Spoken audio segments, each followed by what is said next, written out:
യേശുവിനെ ഉയർത്തിയെങ്കിൽ നിത്യമരണത്തിൽ നിന്നും രക്ഷപ്പെട്ട നമ്മൾ കൈയടിക്കാതിരിക്കാൻ പറ്റുമോ? സ്തോത്രം പറയാതിരിക്കാൻ പറ്റുമോ? അപ്പോൾ ഈ എഫേസ്യ ലേഖനത്തിൽ ഈ ലേഖനങ്ങളുടെ സുവിശേഷം എന്ന് പറയുന്നത് അന്വർത്ഥമായൊരു ലേഖനമാണ്. കാരണം അതിലെ 5 പ്രമേയങ്ങൾ വളരെ ദൃഢമായിട്ട് പൗലോസ് അടുക്കി, ലൈബ്രറിയിൽ പുസ്തകം അടുക്കി വെച്ചിരിക്കുന്നത് പോലെ അടുക്കി വെച്ചിരിക്കുകയാണ്.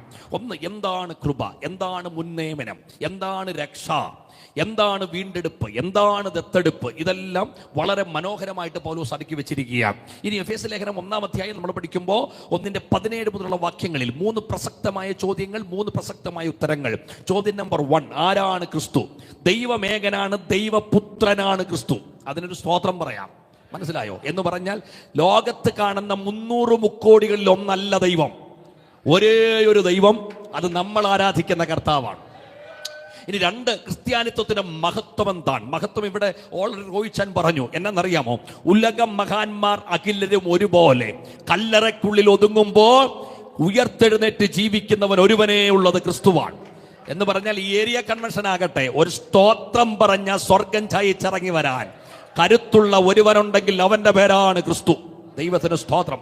1-23 വാക്യം. എന്താണ് സഭ? ആരാണ് സഭ? സഭ എന്ന് പറയുന്നത് കർത്താവിന്റെ ശരീരമാണ്. അപ്പൊ ഈ സുവിശേഷത്തിന്റെ ഏറ്റവും പ്രസക്തമായ പ്രമേയങ്ങളെല്ലാം കൂടെ സുന്ദരമായി അടുക്കി വെച്ചിരിക്കുന്ന ഒരു ലേഖനമാണ് എഫേസ്യ ലേഖനം. അതുകൊണ്ടാണ് സുവിശേഷം പ്രസംഗിക്കാൻ ഞങ്ങൾക്ക് ഇത്ര ആവേശം. അതുകൊണ്ടാണ് സുവിശേഷം പ്രസംഗിക്കുമ്പോൾ അറിയാതെ ശബ്ദം ഉയർന്നു പോകുന്നത്. ഇവിടെ ഇരിക്കുന്ന റോയിച്ചാൻ ഉൾപ്പെടെയുള്ള, ജോയിസ് ചാക്കോ പാർഷ് ഉൾപ്പെടെയുള്ള, ശോഭന പാർഷ് ഉൾപ്പെടെയുള്ളവരോട് ചോദിച്ചാൽ അറിയാം ഞങ്ങൾ എത്ര പ്രസംഗം പ്രസംഗിച്ചിട്ടുണ്ടെന്ന് ഞങ്ങൾക്കറിയില്ല. പക്ഷെ പ്രസംഗിക്കാതിരിക്കുമ്പോഴാ മടുക്ക്. പ്രസംഗിക്കും തോറും ആവേശമാണ്. പാട്ടുപാടുന്ന സഹോദരനോട് ചോദിച്ചാൽ അറിയാം, പാടുമ്പോൾ ആവേശമാണ്. കാര്യം എന്താണെന്നറിയാമോ? പാടുന്നത് യേശുവിനെ കുറിച്ചാണ്. ഏറ്റവും കുറഞ്ഞൊരു 3 ലക്ഷം സ്തോത്രം പറഞ്ഞിട്ടുള്ളവരാണ് സ്തോത്രം പറയുന്നവരെ കുറിച്ചാണ് പറഞ്ഞത് ഇവിടെ ഇരിക്കുന്നവര്. പക്ഷെ ഇന്ന് രാത്രിയിൽ സ്തോത്രം പറയുമ്പോൾ ഒരു സന്തോഷമല്ലേ? സ്തോത്രം പറയുമ്പോൾ ഒരു ആവേശമല്ലേ? കൈയടിച്ചു മടുത്തവരുണ്ടോ? ആരാധിച്ചു മടുത്തവരുണ്ടോ? സ്തോത്രം പറഞ്ഞ് കുഴഞ്ഞവരുണ്ടോ? ഈ രാത്രിയിലും കൈയടിക്കും തോറും, സ്തോത്രം പറയും തോറും ആവേശമുണ്ടെങ്കിൽ ആ നാമത്തിന്റെ പേരാണ് യേശുവിന്റെ നാമം. അർത്ഥത്തിൽ സുവിശേഷീകരണത്തിൻ്റെ തുടക്കകാലങ്ങൾ ഞാൻ പറഞ്ഞതുപോലെ റോയിച്ചാനെ കൃത്യമായിട്ട് അറിയാം. ഞാൻ പ്രസംഗനൊന്നുമല്ല, പ്രസംഗിച്ച് തുടങ്ങിയത് ഇനി ഒരിക്കലും പ്രസംഗം നിർത്തില്ല എന്ന് തീരുമാനിച്ചൊരു സംഭവമുണ്ട്. അത് വർഷങ്ങൾക്ക് മുമ്പാണ്. കേരള സുവിശേഷ യാത്രയുമായി ബന്ധപ്പെട്ട് വരുമ്പോൾ ഞാൻ പ്രസംഗനായിട്ട് പോയതല്ല, ഞാൻ എൻ്റെ കോർഡിനേറ്റർ ആയിരുന്നു. അങ്ങനെ വന്നിരിക്കുന്ന സമയത്ത് കണ്ണൂർ വന്നപ്പോൾ പ്രസംഗിക്കാൻ ആളില്ല. കണ്ണൂർ ചൊവ്വ എന്ന് പറയുന്ന സ്ഥലത്ത് ഞാൻ പ്രസംഗിക്കുകയാണ്. അപ്പം അന്ന് പ്രസംഗിക്കുന്ന അനുഭവം ഞാൻ ഇപ്പോഴും മറക്കത്തില്ല. ഞാനിങ്ങനെ നിന്ന് പ്രസംഗിച്ചുകൊണ്ടിരിക്കുമ്പോൾ ഒരു ചേട്ടൻ കൈലിയൊക്കെ മടക്കി കുത്തിയിട്ട് സിഗരറ്റൊക്കെ വലിച്ചുകൊണ്ട് എൻ്റെ മുമ്പിൽ നിന്ന് ഇങ്ങനെ പേടിപ്പിച്ചുകൊണ്ടിരിക്കുകയാണ്. അപ്പം ഞാൻ നോക്കുമ്പോൾ ഒരു രക്ഷയില്ല, ഈ പുള്ളി മാറുന്നില്ല. അപ്പോൾ ഇന്നാണെങ്കിൽ ഞാൻ മൈൻഡ് ചെയ്യാതെ പ്രസംഗിക്കും, പക്ഷെ അന്ന് തുടങ്ങിയതല്ലേ, അപ്പം നല്ല ഭയമുണ്ട്. അപ്പം ഞാൻ നോക്കുമ്പോൾ ഇയാളെ നിപ്പും ആ ശൗര്യമൊക്കെ കണ്ടു കഴിഞ്ഞാൽ പ്രസംഗിക്കാൻ പറ്റത്തില്ല. അപ്പം ഞാൻ നോക്കുമ്പോൾ ഉണ്ടല്ലോ, ഞാൻ രക്ഷപ്പെടാൻ വേണ്ടി പ്രസംഗിക്കാതിരിക്കാൻ പറ്റത്തില്ലല്ലോ. നേരെ സൈഡിലോട്ട് അങ്ങ് തിരിഞ്ഞു. സൈഡിലോട്ട് തിരിഞ്ഞപ്പോൾ കാണാൻ ഈ ചേട്ടൻ നേരെ എൻ്റെ മുമ്പിൽ വന്നു. ഞാൻ ബാക്കിലോട്ട് തിരിഞ്ഞു, പുള്ളി എൻ്റെ ബാക്കിൽ വന്നു. അപ്പോൾ ടേബിൾ ഫാൻ കറങ്ങുന്ന പോലെ ഞാനും കറങ്ങുന്നുണ്ട്, ഈ ചേട്ടനും കറങ്ങുന്നുണ്ട്. അപ്പോൾ ഒരു 10 മിനിറ്റ് അത് കഴിഞ്ഞപ്പോൾ ഒരു രക്ഷയില്ലെന്ന് മനസ്സിലായപ്പോൾ ഞാൻ കണ്ണടച്ച് പ്രസംഗിച്ചു. ഒരു 10 മിനിറ്റ് അങ്ങനെ പ്രസംഗിച്ച് കാണും. അത് കഴിഞ്ഞപ്പോൾ എനിക്കൊരാഗ്രഹം, ഈ ചേട്ടൻ എവിടെ വരെ ആയതെന്ന് അറിയണമല്ലോ. അതുകൊണ്ട് കണ്ണ് തുറന്ന് നോക്കുമ്പോൾ കാണാം പഴയ ചേട്ടനല്ല, കണ്ണൊക്കെ നിറഞ്ഞിട്ടുണ്ട്. വളരെ ഭവ്യതയോടെ കൈലിയൊക്കെ മര്യാദയ്ക്ക് താഴ്ത്തിയിട്ടിട്ട് സന്തോഷത്തോടെ നിന്നിങ്ങനെ വചനം കേട്ടുകൊണ്ടിരിക്കുകയാണ്. പ്രസംഗം കഴിഞ്ഞപ്പോൾ എൻ്റെ കൈയെടുത്ത് തലയിലോട്ട് വെച്ചിട്ട് പറഞ്ഞു, പ്രാർത്ഥിക്കുക സാറേ. അപ്പോൾ അടിച്ചതിൻ്റെ വീര്യം കൂടെ, എന്നാലും ആവട്ടെ പ്രാർത്ഥിക്കാൻ പറഞ്ഞു. അപ്പം ഞാൻ ഇദ്ദേഹത്തിന് വേണ്ടി പ്രാർത്ഥിച്ചു കഴിഞ്ഞിട്ട് പറഞ്ഞു, എൻ്റെ വീട്ടിൽ വരെ ഒന്ന് വരണമെന്ന് പറഞ്ഞു. അപ്പം ഞാൻ അങ്ങോട്ട് പോകാൻ ആഗ്രഹിച്ച് ഇറങ്ങാൻ തുടങ്ങിയപ്പോൾ ഓട്ടോ ഓടിക്കുന്ന സഹോദരന്മാർ പറഞ്ഞു, പോവല്ലേ, ഇവൻ തല്ലും, ഇവൻ പാസ്റ്ററെ തല്ലുന്ന കേസാണ്. അപ്പം ഞാൻ വിചാരിച്ചു എന്തായാലും തല്ല് കൊള്ളുന്നെങ്കിൽ കൊള്ളട്ടെ, പോകുമെന്ന് തന്നെ ഉറപ്പിച്ചു. ഞാനിവിടെ കുറേ പാസ്റ്റർമാരെ നിൽപ്പുണ്ട്. അപ്പം ഞങ്ങളെല്ലാവരും കൂടെ വന്നേ. ഞാൻ ഇവരോട് പറഞ്ഞു നമുക്ക് പോകാം. ഒറ്റ പാസ്റ്റർ വന്നില്ല. അവരെ കുറ്റം പറഞ്ഞിട്ട് കാര്യമില്ല, അവർക്ക് ഭാര്യയും മക്കളൊക്കെ ഉണ്ട്. അപ്പം അവസാനം പോയത് ഞങ്ങൾ 2 പേരാണ്. നാളെ ഇവിടെ പ്രസംഗിക്കാൻ വരുന്ന ഫെയ്ത്ത് ബ്ലസൻ ഉണ്ട്, അപ്പം ഞാനും ഉണ്ട്. അപ്പം ഞാൻ ഫെയ്ത്തിനോട് പറഞ്ഞു നമുക്ക് പോകാം. അപ്പം ഫെയ്ത്ത് പറഞ്ഞു ഞാനും വരാം. അപ്പം ഞങ്ങൾ 2 കൂടെ ഒരു പോക്ക് പോയി. പക്ഷേ ആ പോക്ക് ഇപ്പോഴും മറക്കില്ല, ഒരിക്കലും മറക്കാനാവാത്തൊരു ദിവസം. നേരെ വീട്ടിനകത്തോട്ട് കയറിയപ്പോൾ അടുക്കള വഴിയാണ് കയറുന്നത്. അടുക്കള തേങ്ങ കൂട്ടിയിട്ടിരിക്കുന്ന പോലെ, പൊതിച്ച് കൂട്ടിയിട്ടിരിക്കുമല്ലോ, അതുപോലെ അടിച്ച കുപ്പികളെല്ലാം കൂടെ കൂട്ടിയിട്ടിരിക്കുകയാണ്. നേരെ അടുക്കള വഴി ഹോളിനകത്തോട്ട് പ്രവേശിച്ചു. എന്നിപ്പോൾ ഒരു ഭയങ്കര വീടാണ്. അദ്ദേഹം പറഞ്ഞ ബിസിനസ്സായിരുന്നു, എല്ലാം തകർന്നു, ഇപ്പം തരിപ്പട, ഇപ്പം ആ വീട് മാത്രമേ ഉള്ളൂ. എന്നിട്ട് അദ്ദേഹം പറയുകയാണ്, എൻ്റെ ഭാര്യയ്ക്ക് എന്നെ വേണ്ട സാറേ, എൻ്റെ മക്കൾക്ക് എന്നെ വേണ്ട സാറേ. ഇത് പറഞ്ഞുകൊണ്ടിരിക്കുന്ന സമയത്ത് തന്നെ ഭാര്യ ഇറങ്ങി വന്നിട്ട് പറഞ്ഞു, ഉപദേശി എന്തിനാ പ്രാർത്ഥിക്കുന്നതെന്ന്. ഞാൻ പറഞ്ഞു ഇദ്ദേഹത്തിൻ്റെ മദ്യപാനം നിർത്താൻ. പറഞ്ഞു ഇയാൾ തൊലയാൻ പ്രാർത്ഥിക്കാൻ. കാരണം അതുപോലെ സമാധാനമില്ല കുടുംബത്തിൽ. ഇത് പറഞ്ഞുകൊണ്ടിരിക്കുന്ന സമയത്ത് ഈ മനുഷ്യനുണ്ടല്ലോ അലറിക്കരഞ്ഞുകൊണ്ട് മുട്ടുമേ വീണ മനുഷ്യൻ നെടുമ്പാട് വീണിട്ട് പറഞ്ഞു, യേശുവേ എന്നെ രക്ഷിക്കണമേ. എൻ്റെ പ്രിയപ്പെട്ടവരെ, അന്ന് ഞങ്ങൾ പ്രാർത്ഥിച്ച് നടന്നു പോയി. സംഭവിച്ച കാര്യം ഞാൻ പറയാം. പിറ്റേന്ന് രാവിലെ ഈ ചേട്ടൻ്റെ കോള് വരുമ്പോൾ ഞാൻ പേടിച്ചെടുത്ത, ഞാൻ വിചാരിച്ചത് തലേന്ന് അടിച്ചതിൻ്റെ വീര്യത്തിലാണ് ഈ പരിപാടിയൊക്കെ കാട്ടിക്കൂട്ടിയത്. സുബോധം തൊട്ടടുത്ത ദിവസമായല്ലോ. അപ്പോൾ ഏതാണ്ട് പറയാൻ വേണ്ടി വിളിക്കുവാന്ന് വിചാരിച്ച് ഞാൻ ഫോൺ എടുക്കുമ്പോൾ അദ്ദേഹം പറഞ്ഞ വാക്ക് ഞാനൊന്ന് പറയാം. കഴിഞ്ഞ 3 വർഷത്തിലധികമായിട്ട് ഒരു ദിവസം പോലും മദ്യമില്ലാതെ ഞാൻ ഉറങ്ങിയിട്ടില്ല സാറേ. പക്ഷെ കഴിഞ്ഞ രാത്രി ഒരു തുള്ളി മദ്യം പോലും എൻ്റെ നാവി തൊടാതെ ഞാൻ സുഖമായിട്ട് ഉറങ്ങി. എൻ്റെ പ്രിയപ്പെട്ടവരെ, ഇന്ന് രാത്രി ഞാനിത് പ്രസംഗിക്കുമ്പോൾ 2025 ജനുവരി 4 ഇത് പ്രസംഗിച്ചുകൊണ്ടിരിക്കുമ്പോൾ ഇന്ന് ആ ഭാര്യയ്ക്ക് നല്ലൊരു ഭർത്താവായി, മക്കൾക്ക് നല്ലൊരു അപ്പനായി, അതിലുപരിയായി ബൈബിളും എടുത്തുകൊണ്ട് ചർച്ചിൽ പോകുന്ന മനുഷ്യനാക്കി ആ മനുഷ്യനെ മാറ്റിയെങ്കിൽ സുവിശേഷം മനുഷ്യനെ മാറ്റുന്ന കണ്ടവൻ പ്രസംഗം നിർത്തുവോ? ഇന്ന് രാത്രിയിൽ ഇതിനകത്താണ് മീറ്റിംഗ് എങ്കിലും ഉച്ചഭാഷണിയിലൂടെ അനേക ഭവനങ്ങളിൽ ഇരുന്ന് ഈ ദൈവവചനം കേൾക്കുകയാണ്. ഞങ്ങൾ ഈ യോഗം നടത്തുന്നത് രോഗസൗഖ്യത്തിന് വേണ്ടിയല്ല, ഈ യോഗം നടത്തുന്നത് കടഭാരം മാറാനല്ല, നിന്റെ നിത്യമരണം മാറി നിന്റെ ആത്മാവിന്റെ രക്ഷയ്ക്ക് സുവിശേഷമല്ലാതെ മറ്റൊരു പ്രതിവിധി ഇല്ല. അതുകൊണ്ട് ഇന്ന് രാത്രി പ്രാരംഭ സമയം തന്നെ വിളിച്ചു പറയട്ടെ, മറ്റൊരുത്തരിലും രക്ഷയില്ല. നാം രക്ഷിക്കപ്പെടാൻ ആകാശത്തിന്റെ കീഴിൽ ഒരേ ഒരു നാമമേ ഉള്ളൂ, അത് യേശുവിന്റെ നാമമാണ്. ഇന്ന് രാത്രി എന്നോടൊപ്പം വിശ്വസിക്കുന്ന പ്രിയപ്പെട്ടവർ മാത്രം ആ കരമൊന്ന് അടിച്ച് കർത്താവിന് സ്തോത്രം ചെയ്യാട്ട്. സുവിശേഷം മാറ്റുന്നത് പോലെ മനുഷ്യനെ മാറ്റാൻ കരുത്തുള്ള മറ്റൊരു പുസ്തകം ഇല്ല, മറ്റൊരു സന്ദേശവും ഇല്ല. ഹല്ലേലൂയ. ഇനി അകത്തുള്ളവർക്കും പുറത്തുള്ളവർക്കും വേണ്ടിയുള്ള മെസ്സേജ് ആയിരിക്കണമല്ലോ.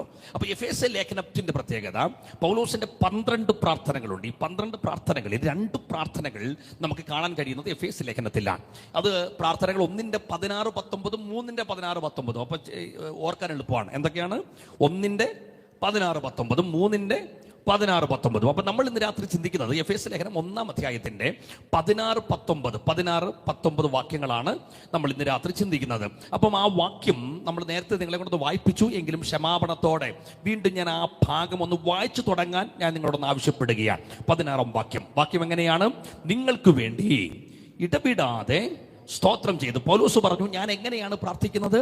ഞാൻ പ്രാർത്ഥിക്കുന്നത് ഇടവിടാതെയാണ്. ഇടവിടാതെ എന്ന് പറഞ്ഞാൽ ഗ്യാപ്പില്ലാതെ പ്രാർത്ഥിക്കുന്നെന്ന് എന്ന് പറഞ്ഞാൽ രാവെന്നില്ല, പകലെന്നില്ല, 1 മണിക്കൂറല്ല 2 മണിക്കൂർ, 24 മണിക്കൂർ ഞാൻ പ്രാർത്ഥനയിലാണ്. അങ്ങനെ പ്രാർത്ഥിക്കുന്ന ഒരാളെ നിങ്ങൾ ആരെങ്കിലും കണ്ടിട്ടുണ്ടോ? ശോഭന പാസ്റ്റർ അനുഗ്രഹിക്കപ്പെട്ട ദൈവദാസന, പക്ഷെ അങ്ങനെ പ്രാർത്ഥിക്കുവോ? ഞാൻ പ്രാർത്ഥിക്കും, പക്ഷെ ഈ പ്രാർത്ഥന ഞാൻ പ്രാർത്ഥിക്കുവോ? ഇല്ല. പക്ഷെ പൗലോസ് പറഞ്ഞു, ഞാൻ രാവും പകലും എന്ന് പറഞ്ഞാൽ ഇടവിടാതെ ഗ്യാപ്പില്ലാതെ ഞാൻ പ്രാർത്ഥിക്കുക.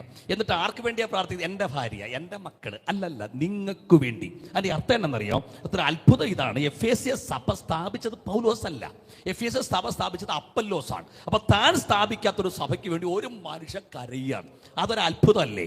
ഈ തിമോത്തിയോസിനോട് പൗലോസ് പറഞ്ഞൊരു വാക്കുണ്ട്, തിമോത്തിയോസേ, ഞാൻ രാവും പകലും നിന്നെ ഓർത്ത് കരയാണ് കുഞ്ഞേ. ഞാൻ ചോദിച്ചോട്ടെ, തിമോത്തിയോസിന്റെ ആരാണ് പൗലോസ്? അപ്പനാണോ? അമ്മയാണോ? കൂടപ്പറപ്പാണോ? അല്ലല്ലോ, ഒരു രക്തബന്ധവും ഇല്ലല്ലോ. ഇപ്പം റോയിച്ചാനോ ജോയ്സ് പാസ്റ്ററോ തൻ്റെ മക്കൾക്ക് വേണ്ടി പ്രാർത്ഥിക്കുക എന്ന് പറയുന്നത് ഒരു അത്ഭുതമല്ല, നല്ല കാര്യമാണ്. പക്ഷെ കാരണം എന്നാ, അത് മോഹനാണ്, അത് മോളാണ്. പ്രാർത്ഥിക്കുന്നിടത്ത് വലിയ അത്ഭുതമില്ല. പക്ഷേ റോയിച്ചാനോ അല്ലെങ്കിൽ ഈ ജോയ്സ് പാസ്റ്ററോ എനിക്ക് വേണ്ടി കരഞ്ഞാൽ അതൊരു അത്ഭുതമല്ലേ? എൻ്റെ അപ്പനല്ലത്, എൻ്റെ അമ്മയല്ല, എൻ്റെ കൂടപ്പറപ്പല്ല, ഒരു ബന്ധവും ഇല്ലാത്ത കുറച്ചു പേരിരുന്ന് എനിക്ക് വേണ്ടി കരയുന്നു. അതൊരു അത്ഭുതം തന്നല്ലേ? ഈ ദൈവസഭയ്ക്കകത്ത് ആള് വരണമെന്ന് പറഞ്ഞതിൻ്റെ കാര്യം ഉണ്ടെന്നറിയാം. ഇവിടെ എന്തെങ്കിലുമൊക്കെ പ്രശ്നം കാണും, അതല്ല വിഷയം. ഞങ്ങൾ ഈ സമുദായ പാരമ്പര്യമുള്ള വീടുകളിലൊക്കെ കയറി സുവിശേഷം പറയാറുണ്ട്. അപ്പോൾ അവരോട് ഞങ്ങൾ പറയുന്നൊരു കാര്യമുണ്ട്, കാശ് കൊണ്ട് നേടാൻ കഴിയാത്തത്, കുടുംബമഹിമ കൊണ്ട് നേടാൻ കഴിയാത്തത്, സമുദായം കൊണ്ട് നേടാൻ കഴിയാത്തത്, ഒരു പ്രതിസന്ധി വരുമ്പോൾ കൂടിരുന്ന് കരയാൻ 10 എണ്ണം ഉണ്ട്. രക്ഷപ്പെട്ടെന്നേ, മനസ്സിലായോ? ഇനി അകത്തുള്ളവരും കൂടെ ചിന്തിക്കണം, കൈക്കരുത്ത് കൊണ്ട് നിൽക്കുകയല്ല, നമ്മൾ അറിയുന്നില്ലേലും നമുക്ക് വേണ്ടി കരയുന്ന ചിലരൊക്കെ എവിടെങ്കിലുമൊക്കെ ഉള്ളതിൻ്റെ നേട്ടമാണ് നമ്മൾ അനുഭവിക്കുന്നതെന്നേ. ഈ പത്രോസ് കാരാഗ്രഹത്തിൽ ഇരുന്ന് കുത്തിയിരുന്ന് പ്രാർത്ഥിക്കുവാന്നാണ് എഴുതിയിരിക്കുന്നത്, മറിച്ച് കാരാഗ്രഹത്തിൽ കിടന്ന് ഉറങ്ങുകയാണ്. പക്ഷെ ഉറങ്ങാത്തൊരു കൂട്ടത്തെക്കുറിച്ച് എഴുതിയിട്ടുണ്ട്, അത് നമ്മൾ ചിന്തിക്കാറില്ല. അതാരാ? ദൈവസഭയ്ക്കകത്തിരുന്ന് പൗലോസ് കിടന്ന് കൂർക്കം വലിച്ച് ഉറങ്ങുമ്പോഴും ഉറങ്ങാതെ പ്രാർത്ഥിക്കുന്ന ഒരു കൂട്ടം. പക്ഷെ ആ പ്രാർത്ഥന മുകളിലോട്ട് ഉയർന്നപ്പോ കാരാഗൃഹത്തിനകത്ത് ദൂതനിറങ്ങി കെട്ടഴിച്ചു, അവനെ പുറത്തു കൊണ്ടുവന്നെങ്കിൽ ഇന്ന് രാത്രി നമ്മൾ ഉറങ്ങുമ്പോഴും ഉറങ്ങാതെ കരയുന്ന ചിലര്, ഞാൻ എൻ്റെ ഒരു അനുഭവം പറയാം. ഒരു 2 മാസത്തിന് മുമ്പ് എനിക്കൊരു വലിയ അപകടം നേരിട്ടു. ഈ അപകടം നേരിട്ടിട്ട് എനിക്ക് കാറ് കിട്ടിയത് ഇന്നലെയാണ്. 2-2.5 മാസം. അപ്പം ഈ അപകടം എന്ന് പറയുന്നത്, ഞാനിങ്ങനെ കൊച്ചിയിൽ നിന്ന് തിരിച്ചു വരികയാണ്, പെട്ടെന്ന് ഉറങ്ങിപ്പോയി. അപ്പോൾ റാന്നി കഴിഞ്ഞിട്ട് എനിക്ക് പത്തനംതിട്ടയൊന്നും ക്രോസ് ചെയ്ത് ഓർമ്മയില്ല, ഉറങ്ങി വന്നതാണ്. അപ്പോൾ നല്ല കാര്യമല്ല കേട്ടോ, വണ്ടി ഓടിക്കുന്നതോട് പറയാണ്, നല്ല കാര്യമൊന്നുമല്ല. ഞാനിപ്പോൾ എൻ്റെ കുഞ്ഞനുജനാണ് സുബിൻ്റെ വിളിച്ചുകൊണ്ടാണ് ഞാൻ വന്നേ. കാര്യമെന്ന് പറഞ്ഞാൽ എനിക്കറിയാം ശുശ്രൂഷയെ കഴിഞ്ഞിട്ടേ പോകുമ്പോൾ ഉറങ്ങാനൊക്കെയുള്ള സാധ്യതയുണ്ട്. അപ്പം അന്ന് ഞാൻ ഒറ്റയ്ക്ക് വരികയാണ്. സംഭവം ഉറങ്ങിപ്പോയി. നേരെ ഈ കോന്നിക്കടുത്ത് എന്നൊരു പള്ളിയുടെ മതിൽ ടോ എന്ന് പറഞ്ഞൊരു ഇടിച്ചപ്പോഴാണ് ഞാൻ കണ്ടു ഉറക്കുന്നത്. അപ്പോഴത്തേക്ക് മനസ്സിലായി വണ്ടി കയ്യിൽ പോയി. എന്തായാലും വണ്ടി മറിഞ്ഞ് ഈ കുപ്പിച്ചിലിനകത്ത് ഞാൻ ചെന്ന് പെട്ട് വീണെങ്കിലും ഒരു പോറൽ പോലും വെക്കാതെ ദൈവം എന്നെ രക്ഷിച്ചു. പക്ഷെ അതിനെക്കുറിച്ചല്ല ഞാൻ പറഞ്ഞത്, വേറൊരു അത്ഭുതം ഞാൻ പറയാം. അന്ന് രാവിലെ ഞാൻ ഫോൺ എടുത്ത് നോക്കുമ്പോൾ എനിക്കൊരു മെസ്സേജ് വന്നിരിക്കുകയാണ്. മെസ്സേജ് അയച്ചിരിക്കുന്നത് എന്നറിയാമോ? ഞങ്ങളുടെ ഒരു സഹോദരനാണ്, അവൻ യുഎഇയിലാണ്. അവൻ അയച്ചിരിക്കുന്ന മെസ്സേജ് ഇതാണ്. അപ്പം അയച്ചിരിക്കുന്ന സമയം എന്ന് പറയുന്നത് 1:15. അയച്ചിരിക്കുന്ന മെസ്സേജ് ഇതാണ്: അച്ചാച്ചാ, ഞാനൊരു സ്വപ്നം കണ്ടിട്ടാണ് ഉണർന്നത്. അച്ചാച്ചനും ചേച്ചിയും കുഞ്ഞുമായിട്ടൊരു വലിയ അപകടത്തിൽപ്പെടുന്നു, മരണം മുഖാമുഖമായിട്ട് കാണുന്നു. അപ്പൊ അങ്ങനെ ഒരു കാര്യം കണ്ടിട്ട് ഞാൻ ഞെട്ടി ഉണർന്നിട്ട് ഞാൻ അന്നേരം തൊട്ടിരുന്ന് കരയായിരുന്നു. അന്നേരം തൊട്ട് ഞാൻ ഇരുന്ന് പ്രാർത്ഥിക്കുകയായിരുന്നു. അപ്പൊ ഞാൻ നോക്കുമ്പോൾ ഈ 1:15 ഇവനെ സ്വർഗം തട്ടി ഉണർത്തിയ സമയമില്ലേ, ആ സമയം ഞാനിങ്ങനെ ബോധമില്ലാതെ വണ്ടിക്കകത്ത് ഉറങ്ങി വണ്ടി ഓടിച്ചോണ്ടിരിക്കുന്ന സമയമാണ്. ഈ 1:15 വണ്ടി ഇടിക്കുമ്പോഴും യുഎഇയിൽ ഒരു റൂമിനകത്ത് ഈ കൊച്ചനിരുന്ന് കരയാണ്. എൻ്റെ പ്രിയപ്പെട്ടവരെ, ആ കുഞ്ഞിന്റെ കണ്ണീരും കരച്ചിലുമാണ് മരണത്തിൽ നിന്ന് എന്നെ വിടുവിച്ചെടുത്തതെങ്കിൽ, ഇന്ന് രാത്രി വചനം കേൾക്കുന്ന ദൈവമക്കളോട് ഞാൻ പറയാം, നമ്മുടെ കഴിവ് കൊണ്ടല്ല, ആരൊക്കെയോ നമുക്ക് വേണ്ടി കരയുന്നു.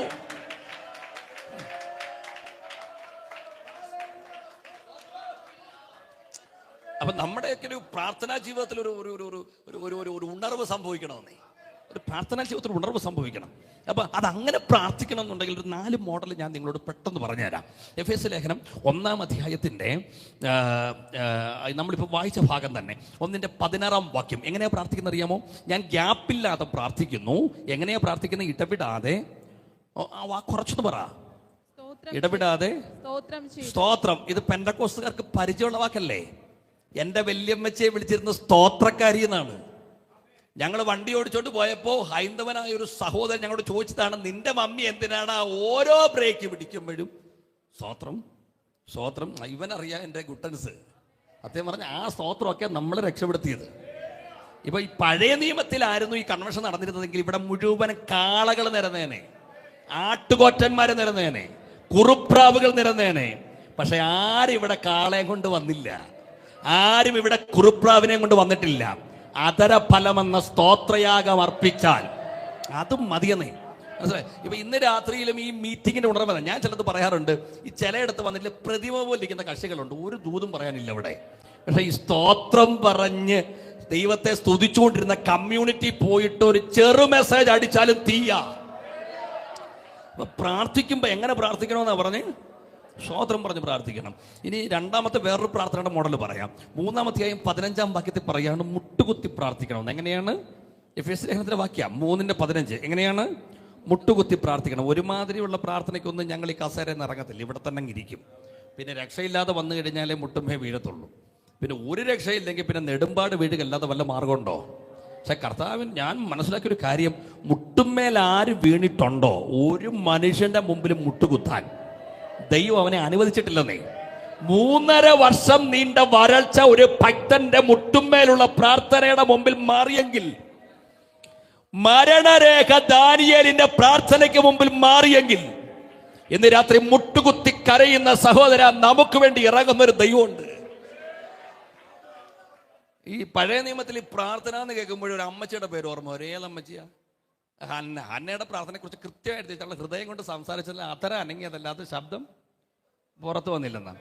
ഞങ്ങൾ ഈ PVP-ലൊക്കെ പ്രവർത്തിക്കുന്നവരാണ്. നമുക്ക് ഈ പ്രസംഗത്തിന് മത്സരമുണ്ട്, പാട്ടിന് മത്സരമുണ്ട്, എഴുത്തിന് മത്സരമുണ്ട്, പ്രാർത്ഥനയ്ക്ക് മത്സരമുണ്ടോ? ഇതുവരെ ഇല്ല. ഈ പരുവത്തിലൊക്കെ പോയാലുള്ള വരാനുള്ള സാധ്യതയൊക്കെ ഉണ്ട്. പക്ഷേ പ്രാർത്ഥനയ്ക്കൊരു മത്സരം ഉണ്ടെങ്കിൽ ഹന്നാമ്മച്ചയുടെ പ്രാർത്ഥനയ്ക്ക് എത്ര മാർക്ക് കൊടുക്കും? നിങ്ങൾ എത്ര മാർക്ക് കൊടുക്കും? അപ്പോൾ ഞാൻ കൊടുക്കുന്ന മാർക്ക് ഞാനങ്ങ് പറഞ്ഞു, ഞാൻ 0 ഇട്ട് കൊടുക്കും. റിമാർക്കും കൂടെ ഞാൻ എഴുതി വെച്ചാൽ അമ്മച്ചി പ്രാർത്ഥിച്ചത് ഞാൻ കേട്ടില്ല. അവിടെ പാർഷ ആ മാർക്ക് പോലും കൊടുത്തു. അവിടെ -ഇട്ട് കൊടുത്തിട്ട് പറഞ്ഞു ഇവിടെ ലെവലിലല്ല പ്രാർത്ഥിച്ചേ, മൈനസ്. പക്ഷേ എന്നെ അത്ഭുതപ്പെടുത്തിയ ഒരു കാര്യം, സ്വർഗത്തിലൊരു ജഡ്ജിരുന്നു.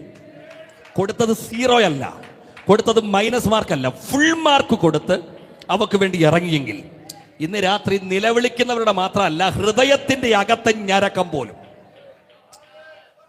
അപ്പൊ നമ്മുടെ ഒരു ധൈര്യം അതല്ലേ. ഇവിടെ ഒരു രൂപവും വെച്ചിട്ടില്ല, ഇവിടെ ഒരു രൂപവും ഇല്ല, ഇവിടെ കുരിശും ഇല്ല, ഒരു രൂപവും വെച്ചിട്ടില്ല. പക്ഷെ അകത്ത് വന്നിരിക്കുമ്പോഴും നമ്മുടെ അകത്ത് വ്യാപരിക്കുന്ന ദൈവസാന്നിധ്യം തന്നെ.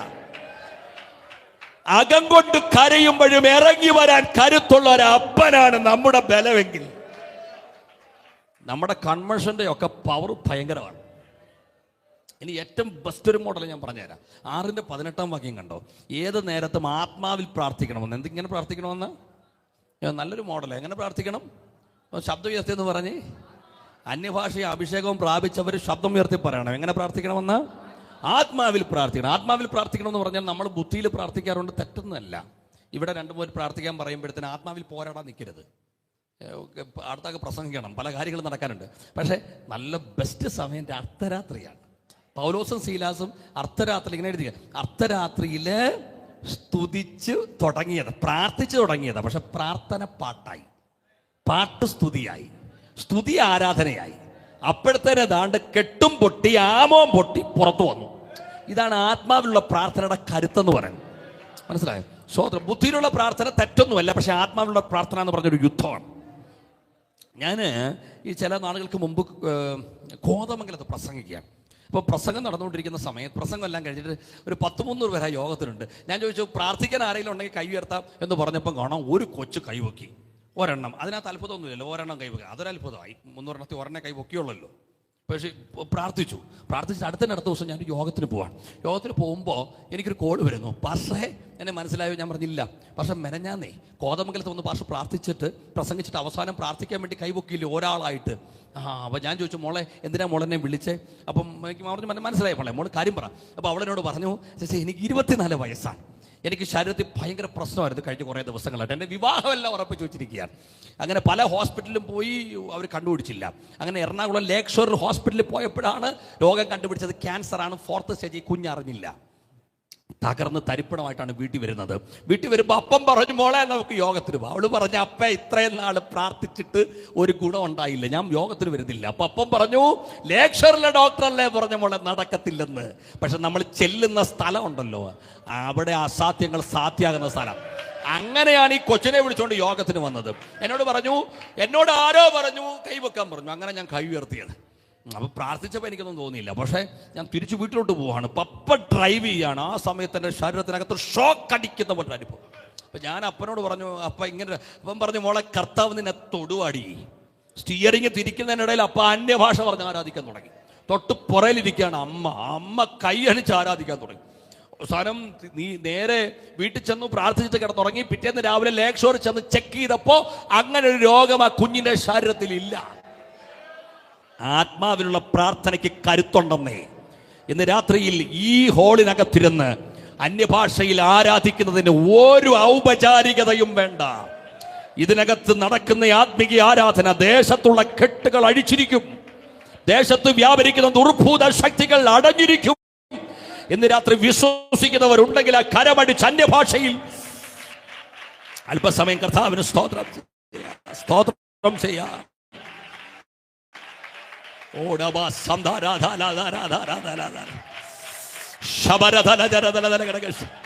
യേശുവിന്റെ നാമത്തിൽ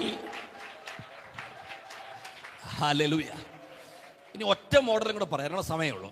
അതുകൂടെ പറഞ്ഞിട്ട് ആ ഭാഗം നിർത്താം. ഫിലിപ്പിയ ലേഖനം 1:3 വാക്യാണ്. ഇവിടെ എപ്പോഴും സന്തോഷത്തോടെ പ്രാർത്ഥിക്കുന്നത്. എങ്ങനെയാണ്? അത് പറയുമ്പോഴെങ്കിലും നിങ്ങളുടെ മുഖത്തൊക്കെ ഒരു ചിരി വരട്ടെന്നേ. എങ്ങനെ പ്രാർത്ഥിക്കണമെന്ന്? അപ്പോൾ ഈ ലൈവൊക്കെ ഉണ്ട്, പുറത്ത് ആൾക്കാർ കേൾക്കുന്നുണ്ട്. എങ്കിലും ഞാനങ്ങ് പറയാം, ഒരു സംഭവം പറയാതിരിക്കാൻ പറ്റില്ല. നമ്മുടെ ഒരു ചർച്ചിൽ ഒരു സഹോദരി വന്നു, വളരെ വിഷമത്തിലാണ് വന്നത്. പക്ഷെ അടുത്ത ആഴ്ച വരാതിരുന്നപ്പോൾ നമ്മൾ വിളിച്ചു ചോദിച്ചപ്പോൾ ആ സഹോദരി പച്ചയ്ക്ക് ആ പുള്ളിക്കാരി അങ്ങ് പറഞ്ഞു, എൻ്റെ ഭാഷ ഞാനൊരു 100,000 പ്രശ്നം കൊണ്ട് അവിടെ വന്നേ. പക്ഷെ നിങ്ങളുടെ അവിടുത്തെ സാക്ഷ്യവും ആൾക്കാരുടെ മുഖം കണ്ടപ്പോൾ മനസ്സിലായി അതൊന്നും അപേക്ഷിച്ച് എനിക്കൊരു കുഴപ്പമില്ല. പിന്നെ പുള്ളിക്കാരി അങ്ങോട്ട് വന്നിട്ടേ ഇല്ല. ഇപ്പം നമ്മുടെ ഇടയിൽ ഒരാൾ കടന്നു വന്നതുണ്ടല്ലോ, നമ്മുടെ മുഖം കണ്ടാൽ തന്നെ അവരുടെ ടെൻഷനൊക്കെ മാറണമെന്നേ. ഞാൻ ചിന്തിച്ച്, ഈ കാരാഗ്രഹത്തിനകത്ത് കിടന്ന ഈ പുള്ളി ലേഖനം എഴുതുന്നത്, FAS ലേഖനമൊക്കെ എഴുതുന്നത് എവിടെ കിടന്നാണ്? കാരാഗ്രഹത്തിനകത്ത്. ഇപ്പോൾ റോമൻ കാരാഗ്രഹം, ഫിലിപ്പിൻ കാരാഗ്രഹത്തിലൊക്കെ അവസ്ഥ എന്ന് പറഞ്ഞാൽ അസാധ്യമായ അവസ്ഥയായിരുന്നു. കാലാമത്തിലിട്ട് പൂട്ടി നന്നായി, അല്ലെങ്കിൽ തുള്ളിച്ചാടിയാനേ. പിന്നെ കൈയടിക്കാൻ പറ്റുമോ? അതുമില്ല, കയ്യാൽ എന്തിട്ടിരിക്കുകയാണ്? ചങ്ങല. പിന്നെ കെട്ടാത്തൊരു സാധനം ഉള്ളായിരുന്നു, നാവ്. അതങ്ങ് തുറന്നു. അപ്പോഴത്തേന് സകല വിഷയത്തിനും പരിഹാരമായി.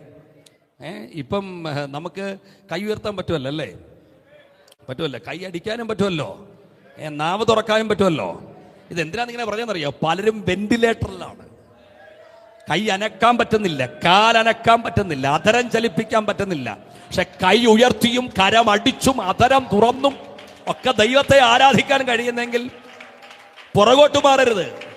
എത്ര ആയുസ് കിട്ടുമെന്ന് നമുക്ക് എങ്ങനെ അറിയാം? ഇന്ന് രാത്രി ഒരുപക്ഷെ നമുക്ക് കിട്ടുന്ന അവസാന ചാൻസ് ആയിരിക്കും. ആരാധിക്കാൻ കരുത്തുള്ളിടത്തോളം ആരാധിക്കണം. തുള്ളിച്ചാടാൻ കഴിയുമെങ്കിൽ തുള്ളിച്ചാടി ദൈവത്തെ ആരാധിക്കണം.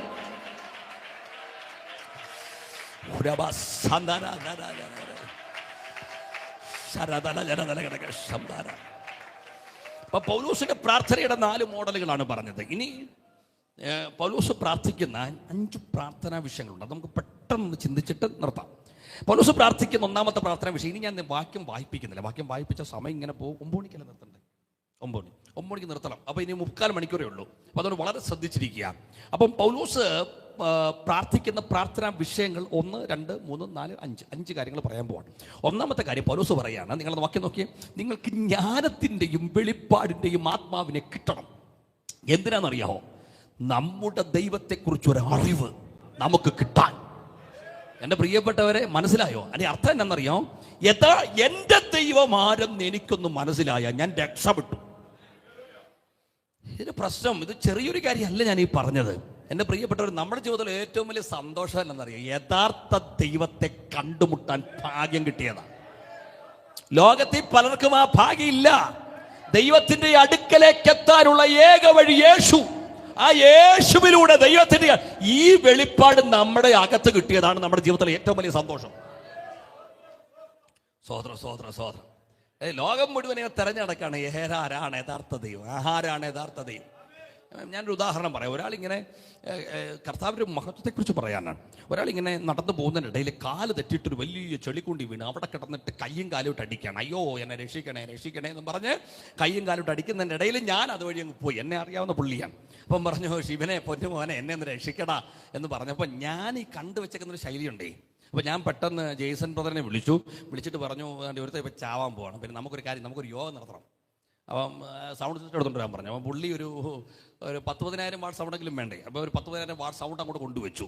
കീബോർഡ് വായിക്കുന്ന മോനെ അങ്ങോട്ട് വിളിച്ചു, നീയും വരാൻ പറഞ്ഞു. അവനും വന്ന് കീബോർഡ് അങ്ങോട്ട് വെച്ച് ഒരു പാട്ട്. അത് കഴിഞ്ഞപ്പോൾ ഞാൻ അരമണിക്കൂർ പ്രസംഗം. ഇവൻ രക്ഷപ്പെടുവോ? അവൻ രക്ഷപ്പെടാതിരിക്കുന്ന പേര്. രക്ഷപ്പെട്ടാൽ ആദ്യം എനിക്ക് വിട്ട് തല്ലും. കീബോർഡ് വായിക്കുന്ന കൊച്ചൻ്റെ കാര്യം പോക്കാ, അവൻ്റെ കീബോർഡും പോക്കാ. ചാവാൻ നടക്കുന്നതിനിടയിലാണോടാ നിന്റെ കീബോർഡ് വായന എനിക്ക്?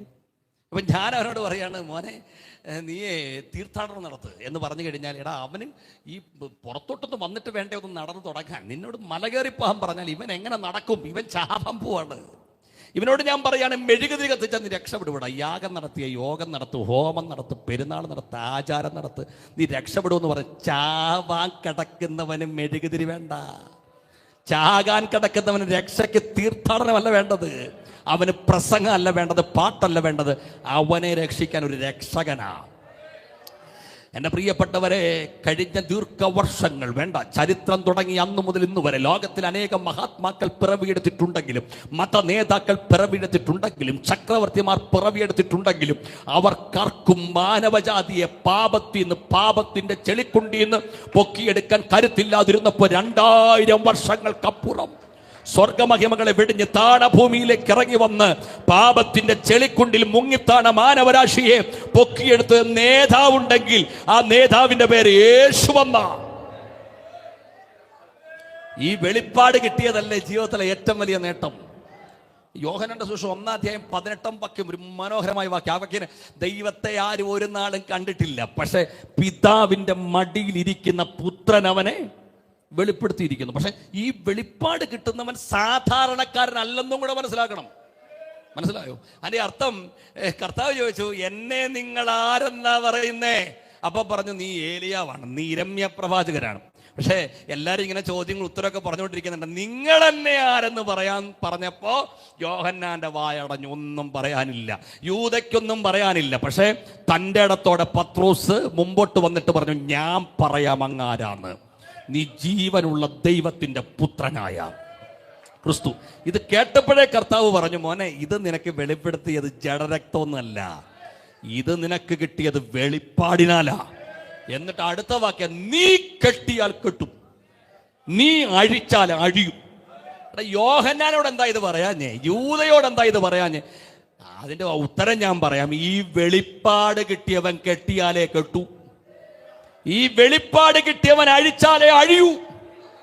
ഫിലിപ്പോസ് പറഞ്ഞു, പിതാവിനെ ഞങ്ങൾക്കൊന്ന് കാണിച്ചു തരണം. കർത്താവ് പറഞ്ഞു, എന്നാ ചോദ്യമാണ് അത് ചോദിച്ചത്? എന്നെ കണ്ടവൻ പിതാവിന്. എന്നിട്ട് പറഞ്ഞു, എന്നിൽ വിശ്വസിക്കുന്നവൻ ഞാൻ ചെയ്തതിലും ഈ വെളിപ്പാടകത്ത് കിട്ടിയവൻ വീട്ടമ്മയായാലും കൊച്ചിന് അസുഖം വരുമ്പോൾ പാർശ്വ വിളിക്കണ്ടെന്നൊന്നും പറയുന്നില്ല, നമ്മൾ തൊട്ടാലും സൗഖ്യം വ്യാപരിച്ചിരിക്കും. ഈ കൺവെൻഷന്റെ 2ാം രാത്രിയിൽ നിങ്ങളെക്കാളും ഈ ദേശത്തെ പല ആൾക്കാരെക്കാളും നീളം കുറവായിരിക്കും, എനിക്ക് അത്രയും സൗന്ദര്യം ഉണ്ടാവില്ല. പക്ഷേ ഞാൻ ധൈര്യമായിട്ട് പ്രാർത്ഥിക്കുന്നതിന്റെ കാര്യം എന്താണെന്നറിയോ? ഈ വെളിപ്പാട് എൻ്റെ അകത്ത് കിട്ടിയെന്നുള്ള കൃത്യമായ കൺവിഷൻ എനിക്കുള്ളത് കൊണ്ട് എനിക്കറിയാം, ഞാൻ തൊട്ടാലും രോഗി സൗഖ്യമായിരിക്കും. അത് ഈ കൺവെൻഷന്റെ ഒക്കെ പ്രത്യേകത കേവലം പ്രസംഗിച്ചിട്ട് നിർത്തല്ലെന്നേ, കൈവച്ച് പ്രാർത്ഥിച്ചേക്കണം. കാരണം നമ്മുടെ യോഗങ്ങളിലൊക്കെ അസാധാരണമായ അത്ഭുതങ്ങൾ സംഭവിക്കണം. നമ്മളെല്ലാം ഈ ഇതുവഴി അടൂർ വഴിയൊക്കെ പോകുന്നവരാ. അപ്പോൾ അടൂര് ബൈപ്പാസ് കഴിഞ്ഞ് താഴോട്ട് പോകുമ്പോൾ പന്തളത്തോട്ട് തിരിയുന്ന സമയത്ത് ലെഫ്റ്റ് സൈഡിലൊരു പെട്രോൾ പമ്പുണ്ട്. അപ്പോൾ പെട്രോൾ പമ്പിൻ്റെ ബാക്ക് സൈഡിൽ എല്ലാ വർഷവും ഒരു കൺവെൻഷൻ നടക്കാറുണ്ട്. അപ്പം കഴിഞ്ഞ വർഷമൊക്കെ ഞാനും അവിടെ പ്രസംഗിച്ചിരുന്നു. അപ്പം അവിടെ പ്രസംഗിച്ചുകൊണ്ടിരിക്കുന്നതിൻ്റെ ഇടയിൽ ഒരു സംഭവം ഉണ്ടായി. പ്രസംഗം എല്ലാം കഴിഞ്ഞിട്ട് പ്രാർത്ഥിക്കാൻ ആൾക്കാരൊക്കെ മുമ്പോട്ട് വിളിച്ചു. പ്രാർത്ഥിച്ചു കഴിഞ്ഞു. എല്ലാം കഴിഞ്ഞപ്പോൾ ഒരു ചരടൊക്കെ കെട്ടി ഒരു മനുഷ്യനുണ്ടല്ലോ ഇങ്ങനെ നടന്ന് സ്റ്റേജിലോട്ട് കയറി വരികയാണ്. അപ്പോൾ എന്നിട്ട് ഞാൻ വിചാരിച്ചു പ്രാർത്ഥിക്കാനാണ്. അപ്പോൾ ഞാൻ ഇങ്ങനെ ഇറങ്ങുകയാണ്. പ്രസംഗം എല്ലാം കഴിഞ്ഞു, പ്രാർത്ഥിക്കാനുള്ളവരെ പ്രാർത്ഥിക്കുകയും ചെയ്തു. പക്ഷെ ഇദ്ദേഹം എന്നോട് പറഞ്ഞു, എനിക്കൊരു സാക്ഷ്യം പറയാനുണ്ട്. അപ്പോൾ ഞാൻ ചോദിച്ചാൽ എന്താ സംഭവം? ഇദ്ദേഹത്തിൻ്റെ കുളനടക്കാരനാണ്, പേര് ഞാൻ പറയുന്നില്ല കാരണം അദ്ദേഹം നമ്മുടെ ഗ്രൂപ്പിൽപ്പെട്ട ആളല്ല. അപ്പം കുളനടക്കാരനാണ്. അദ്ദേഹത്തിന് കാലിൽ വലിയ പ്രശ്നമായിട്ടാണ് തിരുവനന്തപുരം മെഡിക്കൽ കോളേജിൽ പോയതാണ്. അവിടെ ചെന്നിട്ട് നെഗറ്റീവ് റിപ്പോർട്ട് കിട്ടിയിട്ടാണ് അദ്ദേഹം തിരിച്ചു വരുന്നത്. അങ്ങനെ പെട്രോൾ പമ്പിൽ പെട്രോൾ അടിക്കാൻ കയറിയപ്പോഴാണ് ഈ വചനവിലെ ചാട്ടുളി കയറുന്ന പോലെ ഈ മനുഷ്യൻ്റെ ഹൃദയത്തിനകത്തോട്ട് അങ്ങ് കയറി. വണ്ടി ഓടിക്കുന്ന സഹോദരനോട് പറഞ്ഞു, വണ്ടി സൈഡിലോട്ട് ഇടാൻ പറഞ്ഞു, പ്രസംഗം കേൾക്കട്ടെന്ന് പറഞ്ഞു. അപ്പോൾ പ്രസംഗം കേട്ട് കഴിഞ്ഞിട്ട് ഞാൻ പറഞ്ഞു, പ്രാർത്ഥിക്കേണ്ടവർക്ക് പ്രാർത്ഥിക്കാം എന്ന് പറഞ്ഞപ്പോൾ ഇദ്ദേഹത്തിൻ്റെ കാലനക്കാൻ പറ്റില്ല, കാറിനകത്തിരിക്കുകയാണ്, ഇറങ്ങി വരാൻ പറ്റില്ല. അവിടെ പ്രാർത്ഥിച്ചുകൊണ്ടിരുന്നപ്പോൾ ഈ മനുഷ്യനെ പ്രാർത്ഥിക്കാൻ അറിയില്ല, യേശുവെ എന്ന് വിളിക്കാൻ പോലും അറിയില്ല. അദ്ദേഹം ഒരു ക്രിസ്ത്യാനിയല്ല. പക്ഷെ 2 കൈയും കാലയിലോട്ട് വെച്ചിട്ട് ഞാൻ പ്രാർത്ഥിച്ച പോലെ അവിടെ പ്രാർത്ഥിച്ചു. അപ്പം ഇദ്ദേഹം പറഞ്ഞത്, ഈ പ്രാർത്ഥന കഴിഞ്ഞപ്പോഴത്തേന് പെട്ടെന്ന് കാലിൽ ഒരു ബലം ഒന്നും ഇല്ല, അതുപോലെ വളരെ ഈസിയായൊരു അനുഭവം, വേദനയൊക്കെ എങ്ങോട്ട് പോയെന്നറിയില്ല. അപ്പോൾ ഇദ്ദേഹം കാലൊന്ന് ചലിപ്പിച്ച് നോക്കിയപ്പോൾ പ്രശ്നമില്ല. സഹോദരനോട് പറഞ്ഞു കാറിൻ്റെ ഡോറ് തുറക്കാൻ. കാറിൻ്റെ ഡോർ അങ്ങോട്ട് തുറന്നപ്പോൾ ഇദ്ദേഹം കാലെടുത്ത് വെച്ചപ്പോൾ പ്രശ്നമില്ല, അടുത്ത ചുവട് വെച്ചപ്പോൾ പ്രശ്നമില്ല. ഒരു 300 മീറ്റർ ഉണ്ട്, അവിടെ നിന്ന് ഗ്രൗണ്ട് വരെ നടന്ന് കയറിഞ്ഞ് സ്റ്റേജിൽ പോരുന്നു. പ്രസംഗിച്ച എൻ്റെ ഗുണമല്ല, മറിച്ച് അവിടെ ഞാൻ ഉയർത്തിയത് ദൈവപുത്രനെയാണ്. ഈ കൺവെൻഷനിൽ നമ്മുടെ ഏറ്റവും വലിയ ധൈര്യം എന്നറിയാമോ? ഇവിടെ ഉയർത്തുന്നത് എന്നെയല്ല, ഇവിടെ ഉയർത്തുന്നത് ദൈവപുത്രനെയാണ്. ദൈവപുത്രനെ ഉയർത്തിയ ദൈവ പ്രവൃത്തി നടന്നിരിക്കും. ഇന്ന് രാത്രി ഈ ഹോളിനകത്തും മാത്രമല്ല, ഈ ദൈവപുത്രനെ കുറിച്ചുള്ള സനാതനമായ സന്ദേശം പരസ്യമായി ഇവിടെ ഉയർത്തി പറയുമ്പോൾ പല ഭവനങ്ങൾക്കകത്തും നീറുന്ന വിഷയവുമായി ഇരിക്കുന്ന സഹോദര, നിന്റെ വിഷയത്തിന്മേൽ ഇന്ന് രാത്രി ആ ദൈവപുത്രൻ തൊടുക. മാരക രോഗങ്ങളുമായി, മാറാരോഗങ്ങളുമായി ഇന്ന് രാത്രി ഭവനത്തിനകത്തിരിക്കുന്ന സഹോദരി, സ്വർഗം ഇന്ന് രാത്രി നിന്നെ താങ്ങി എഴുന്നേൽപ്പിക്കുകയാണ്. ഈ ഹോളിനകത്തും രോഗിയായിട്ടാണ് നീ വന്നതെങ്കിൽ അസാധാരണമായ രോഗസൗഖ്യത്തിന്റെ ശക്തി വ്യാപരിക്കട്ടെ, ദൈവശക്തി വ്യാപരിക്കട്ടെ, ദൈവശക്തി വ്യാപരിക്കട്ടെ. ഒരുമിച്ച് കരങ്ങളടിച്ച് അല്പസമയം കർത്താവിനെ ആരാധിച്ചാട്ട് ആ ദൈവപുത്രന്റെ ശക്തി ഇന്ന് രാത്രിയിലും തിരിച്ചറിയുന്ന ദൈവമക്കൾ അധരങ്ങൾ തുറന്ന് കരമടിച്ച് അല്പസമയം ദൈവത്തെ ആരാധിച്ചാട്ട്.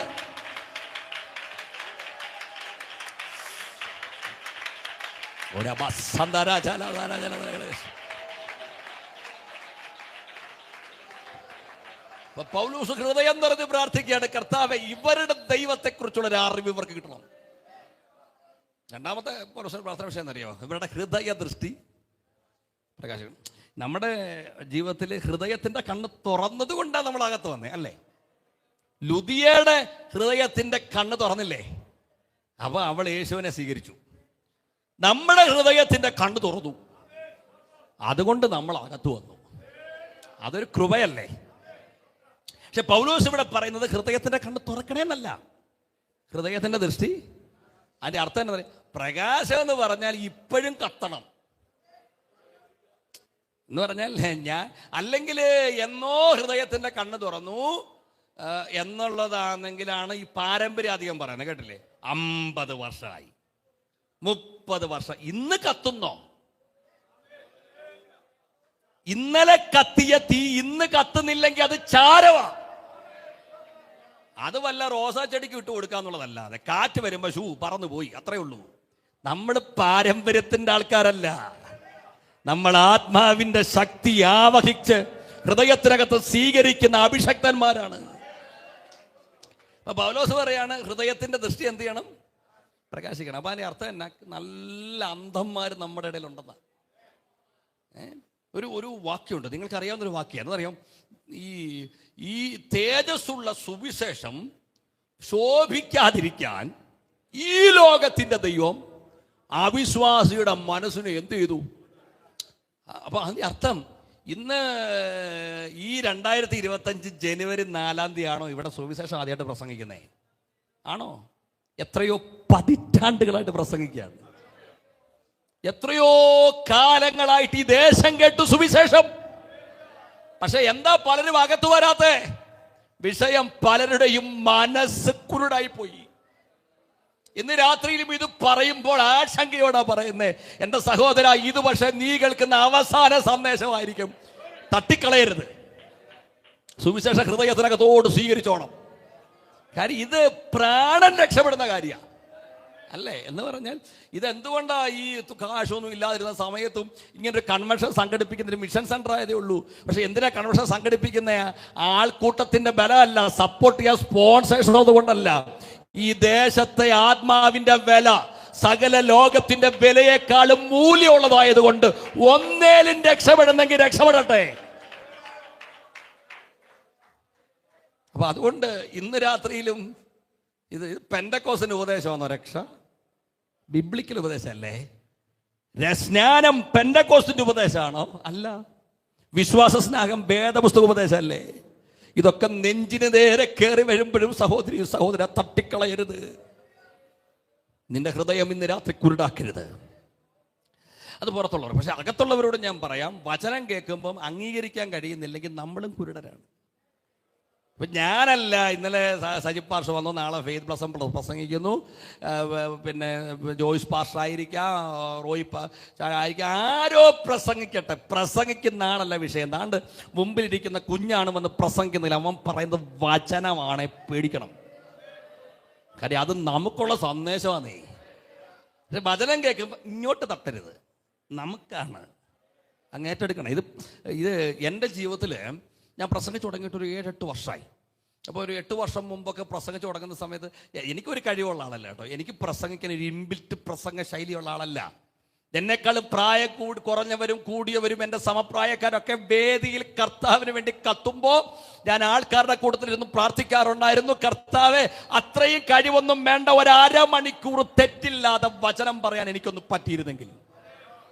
പക്ഷേ കർത്താവിൻ്റെ നാവെ തൊട്ടിട്ട് പറഞ്ഞു, പൊന്നു മോനെ നീ പറഞ്ഞോടാ, ഞാൻ സംസാരിക്കാം. പക്ഷെ അത് പ്രശ്നമെന്നറിയുമോ? ആ ശൈലിയൊന്നും ഇല്ലാതെ കർത്താവ് പറയുന്നത് തന്നെ പറയാൻ നിന്ന നല്ല വഴക്കടക്കം ചർച്ചിൽ. എൻ്റെ കാര്യം പച്ചയ്ക്ക് അടിച്ചിരിക്കുന്നേ. ഇപ്പം ഞാനീ പലയിടത്തും പോയതിൻ്റെ പേര് പല പ്രശ്നങ്ങളും ഉണ്ടായിട്ടുണ്ട്. പലരും വന്ന് പറഞ്ഞിട്ട് മര്യാദയ്ക്ക് നോക്കാം, ഇങ്ങനെയൊക്കെയാണ് പ്രസംഗിക്കുന്ന ഒരു തന്മയത്വം വേണം കുഞ്ഞെ, ഇങ്ങനെ പറഞ്ഞിട്ടുണ്ട്. എന്നെ വിളിച്ച പല ഭാഷമാരെടുത്ത് വിശ്വാസത്തിൽ എന്ന് പറഞ്ഞാൽ ഇനി ഈ പുള്ളിയെ വിളിക്കല്ലേ, നെഞ്ചാങ്കുടം കൂട്ടി അടിക്കുകയാണ്, അത് ശരിയാണോ? ഇങ്ങനെയൊക്കെ ചെയ്യും. പക്ഷേ ഇപ്പോഴത്തെ ഒരു പ്രത്യേകത ഞാൻ പറയാം, ഇപ്പോൾ എവിടെ ചെന്നാലും ഒരു പ്രശ്നമില്ല. അപ്പം നിങ്ങൾ വിചാരിക്കും എല്ലാം ശരി, അതൊന്നുമല്ല. ഇപ്പം ആർക്കും ഏക്കുന്നില്ല. പണ്ട് 8 വർഷം മുമ്പ് പ്രസംഗിക്കുമ്പോൾ നെഞ്ചത്ത് കുത്തുകൊള്ളുമായിരുന്നു. കുത്തുകൊള്ളുമ്പോൾ പരാതി പറയായിരുന്നു, എന്നെ കുത്തി, പാസ്റ്റർ എന്നെ വെട്ടി. പക്ഷെ ഇന്ന് കൃപയാൽ എവിടെ ചെന്നാലും പ്രശ്നമില്ല. എൻ്റെ കാര്യം എന്നറിയാം, ഏറ്റിട്ട് വേണ്ടേ കുത്തുകൊള്ളാൻ. കുത്തുകൊണ്ടാലല്ല പരാതിയുള്ളൂ. ഇപ്പോൾ കുത്തില്ല, എങ്ങും കൊള്ളുന്നില്ല. ഞാൻ ചില ആഴ്ചകൾക്ക് മുമ്പ് ഒരു യോഗത്തിന് പോയി പ്രസംഗിച്ച് കഴിഞ്ഞപ്പം അവിടുത്തെ ഒരു അച്ഛൻ വന്നിട്ട് പറഞ്ഞു, മോനെ കേട്ടിപ്പിടിച്ചൊരു ഉമ്മ. എന്നിട്ട് പറഞ്ഞു, ഒത്തിരി വിദൂരതയല്ല, തിരുവനന്തപുരം ഭാഗത്താണ്. അപ്പം മോനെ അല്ല ഇങ്ങനെയാണ് അടിക്കണ്ട, ഇങ്ങനെ പ്രസംഗിക്കണം എന്നൊക്കെ പറഞ്ഞു. പ്രസംഗം കഴിഞ്ഞപ്പോൾ പാസ്റ്ററിനോട് ചോദിച്ചു, ആ പുള്ളി എന്ത് പറഞ്ഞത്? ഞാൻ പറഞ്ഞത്, പാസ്റ്റർ പറഞ്ഞ അയാളാണ് ഒന്നാമത്തെ വഴക്കാളി, ഈ സഭയുള്ള പ്രശ്നം മൊത്തവും ഉണ്ടാക്കുന്ന ഈ പുള്ളിയാണ്. അപ്പം പുള്ളി വന്നിട്ട് പറയുകയാണ്, നല്ല മെസ്സേജ് ആയിരുന്നെന്ന്, എല്ലാവർക്കും കിട്ടിയിട്ടുണ്ടെന്ന്. എന്നതിൻ്റെ അർത്ഥം എനിക്ക് കിട്ടിയിട്ടില്ല, ബാക്കി എല്ലാവർക്കും കിട്ടി. ഇത് കൊട്ടാരക്കരക്കാർക്കുള്ളതല്ല, ഇവിടെ ഉള്ളവർക്കാണ് ഈ ദൂത്. ഇപ്പം ദൂത് നെഞ്ചത്തോട്ട് കയറി വരുമ്പോഴത്തേന് ഇങ്ങോട്ട് തട്ടരുത്, നമുക്ക് തന്നെ അത് അംഗീകരിക്കാൻ പറ്റുന്നില്ലെങ്കിൽ നമ്മൾ കുരുടരാണ്.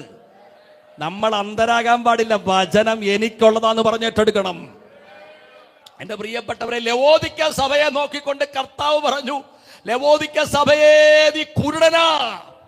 കാര്യമെന്നറിയാമോ? നീ ശീതവാനുമല്ല ഉഷ്ണവാനുമല്ല, ശീതോഷ്ണവാനായാൽ നിന്റെ എന്റെ വായിൽ നിന്ന് ഞാൻ തുപ്പിക്കളയും. ഇന്ന് രാത്രി ഒരു പെന്റക്കോസ്റ്റ് കൺവെൻഷനാന്നുള്ള അഭിമാനത്തോടെ ഞാൻ പറയട്ടെ, നമുക്ക് കോംപ്രമൈസിന്റെ സുവിശേഷം ഇല്ല. നമുക്ക് ലോകവും ദൈവവും കൂടെ ഒരുമിച്ച് പോകുന്ന ശൈലിയില്ല. നമ്മൾ നിൽക്കുന്നെങ്കിൽ തൻ്റെ ഇടത്തോടെ പെന്റക്കോസ്റ്റ് ഉപദേശങ്ങൾക്ക് വേണ്ടി നിൽക്കണം, അഭിമാനത്തോടെ കൈയടിക്കാൻ.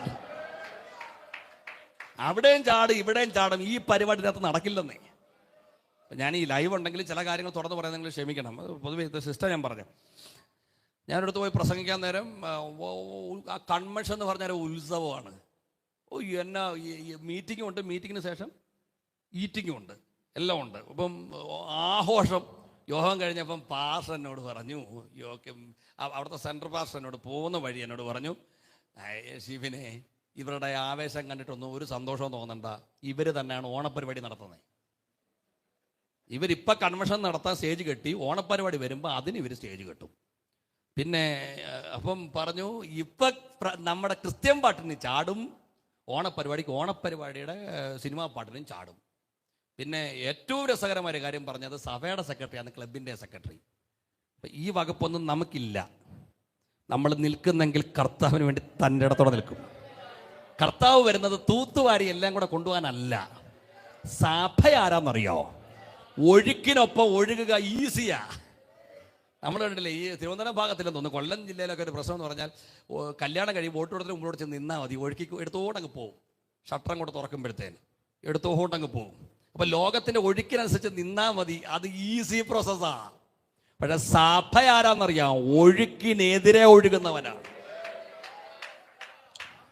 തൻ്റെ ഇടത്തോടെ ലോകത്തിന്റെ സിസ്റ്റത്തിനെതിരെ നിൽക്കുന്നവനാണ് യഥാർത്ഥ സഭ.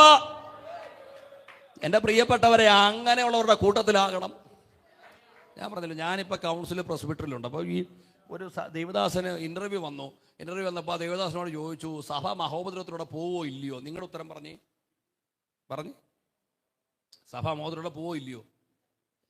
പോകത്തില്ല, അങ്ങനെയല്ല ഉത്തരം. പക്ഷെ പാസ്റ്റർ പറഞ്ഞ ഉത്തരം എനിക്ക് ഇഷ്ടപ്പെട്ടു. പാസ്റ്റർ പറഞ്ഞു, പാസ്റ്റർ ഉദ്ദേശിക്കുന്ന സഭ IPC ആണെങ്കിൽ ഏറെക്കുറെ എല്ലാം പോക്കാം, പക്ഷെ ദൈവസഭയാണേ പോകത്തില്ല. അപ്പം അതുകൊണ്ട് തൂത്തുവാരിക്കൊണ്ട് കൊണ്ടുപോകാനല്ല കർത്താവ് വരുന്നേ. കർത്താവ് വരുന്ന ഇതിനകത്തൊരു സഭയുണ്ട്, ഇതിനകത്ത് വിശുദ്ധന്മാരുടെ കൂട്ടമുണ്ട്, ഇതിനകത്ത് തൻ്റെ ഇടത്തോടെ ലോകത്തിന്റെ സിസ്റ്റത്തിനെതിരെ നിൽക്കുന്നൊരു കൂട്ടമുണ്ട്. അങ്ങനെയുള്ളവരെ ചേർക്കാനാണ് അരുമനാഥൻ വരുന്നത്. അപ്പൊ കുരുടന്മാരുണ്ട് നമ്മുടെ സഭകൾക്ക്. പിന്നെ ഹസ്രദൃഷ്ടിയുള്ളവർ, ഹസ്രദൃഷ്ടിയുള്ളതിൻ്റെ അർത്ഥം അറിയാം, ഷോർട്ട് ഐ എന്ന് പറഞ്ഞാൽ ഈ അടുത്തിരിക്കുന്നതാണ്, ഇവരെയൊക്കെ കാണും, ദൂരോട്ടിരിക്കുന്നവരൊന്നും കാണത്തില്ല. ഈ 65 വയസ്സുകാരൻ്റെ മാത്രമല്ല സഭ, 15 വയസ്സുള്ളവനെ കാണാനും കണ്ണ് തുറക്കണം. മനസ്സിലായോ? എന്ന് പറഞ്ഞാൽ ഇന്ന് അരുവിക്കര വിശ്വ സ്റ്റേഷന്റെ കൺവെൻഷൻ ഇവിടെ നടക്കുകയാണ്. 30 വർഷം കഴിഞ്ഞാൽ ഇവിടെ നിന്ന് ഗ്ലോറി പറയാൻ ആള് വേണം. നമ്മൾ പറഞ്ഞ അന്യഭാഷ പറയാൻ നമ്മുടെ തലമുറ ഉണ്ടാവണം. നമ്മൾ ഉയർത്തിയ സുവിശേഷം ഉയർത്താൻ നമ്മുടെ ജനറേഷൻ ഉണ്ടാകണം. കാരണം നമ്മൾ ലോകം മുഴുവൻ നേടിയിട്ട് തലമുറ നഷ്ടപ്പെട്ടു പോയാൽ പിന്നെ എന്തോ പ്രയോജനം? ഞാൻ പറയും, യാക്കോബിന്റെ അയാളുടെ പേരാണ് ഇസ്രായേൽ എന്ന പേര് പോലും, പക്ഷെ പിള്ളേരെ പലതിനെയും കിട്ടിയില്ല. ഏലി ആരായിരുന്നു? നല്ലൊരു പുരോഹിതനായിരുന്നു, പക്ഷെ പിള്ളേരെന്ത് ചെയ്യേ? ശമൂവേൽ ആരായിരുന്നു? ദാൻ മുതൽ ബേർശേബ വരെ വിശ്വസ്ത പ്രവാചകൻ. പക്ഷെ പിള്ളേരെന്തിയേ? കിട്ടിയില്ല. എന്റെ പ്രിയപ്പെട്ടവരെ, ദാവീദ് ആരായിരുന്നു? ദൈവത്തിന്റെ ഹൃദയപ്രകാരമുള്ള മനുഷ്യൻ. പക്ഷെ അബ്ശാലോം എന്തിയേ? ശലോമോൻ എന്തിയെ? കിട്ടിയില്ല. ലോകം മുഴുവൻ നേടുന്നതിന്റെ ഇടയിൽ തലമുറ നഷ്ടപ്പെട്ടു പോയി. നിങ്ങൾക്കറിയാം, പ്രവാചക ശിഷ്യന്റെ പിള്ളേരെ പിടിക്കാൻ വേണ്ടി ഇങ്ങോട്ട് വന്നപ്പോ എന്നാ പോട്ടെന്നും പറഞ്ഞ് മാറിയില്ല. ആ സഹോദരിക്ക് ഒരു പഠിത്തവും ഇല്ലെങ്കിലും ഇടുവിക്കേറി അങ്ങ് നിന്നു. ശത്രുവിന് തൊടാൻ പറ്റിയില്ല. ഇതൊരു ദൂതായിട്ടും കൂടെ സ്വീകരിക്കണം. എന്നറിയാം, ഒരു കഴിവും വേണ്ട. തലമുറയ്ക്ക് വേണ്ടി ഇടുവിക്കേറി നിന്ന് കരയാൻ, ഇടുവിക്കേറി നിന്ന് പ്രാർത്ഥിക്കാൻ, നിലവിളിക്കാൻ കുറച്ചു മാതാപിതാക്കൾ ദൈവസഭകൾക്കകത്തുണ്ടെങ്കിൽ ശത്രു തലമുറയെ തൊടില്ല.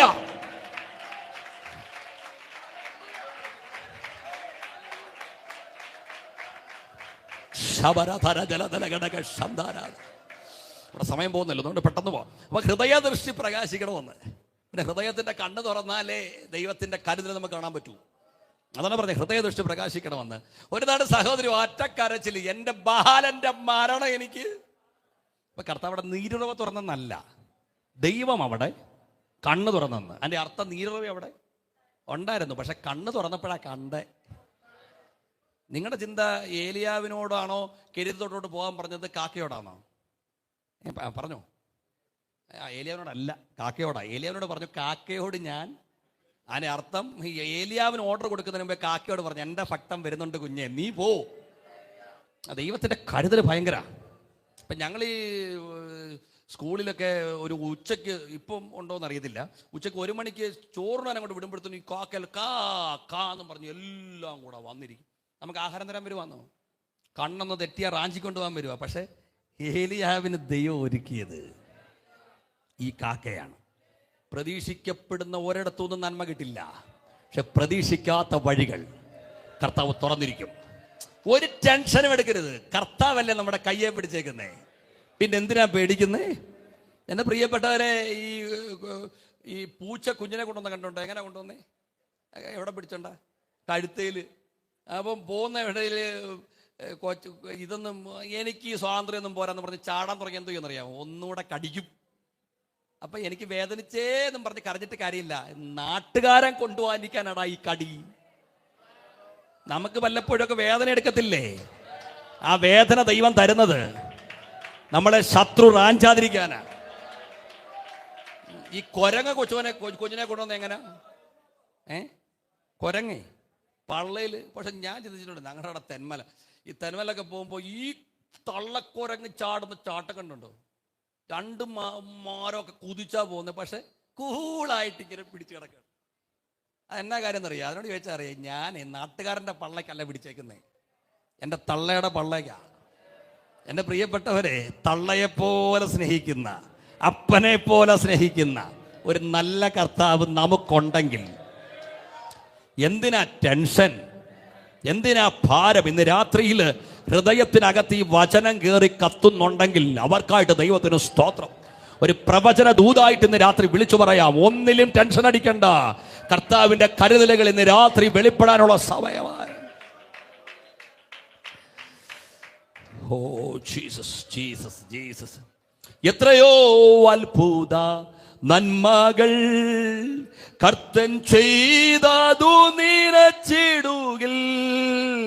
എത്രയോ അത്ഭുത നന്മകൾ കർത്തൻ ചെയ്തതു. ഓ ഇതുവരെ ശുഭമായി നടത്തിയോനിമേലും.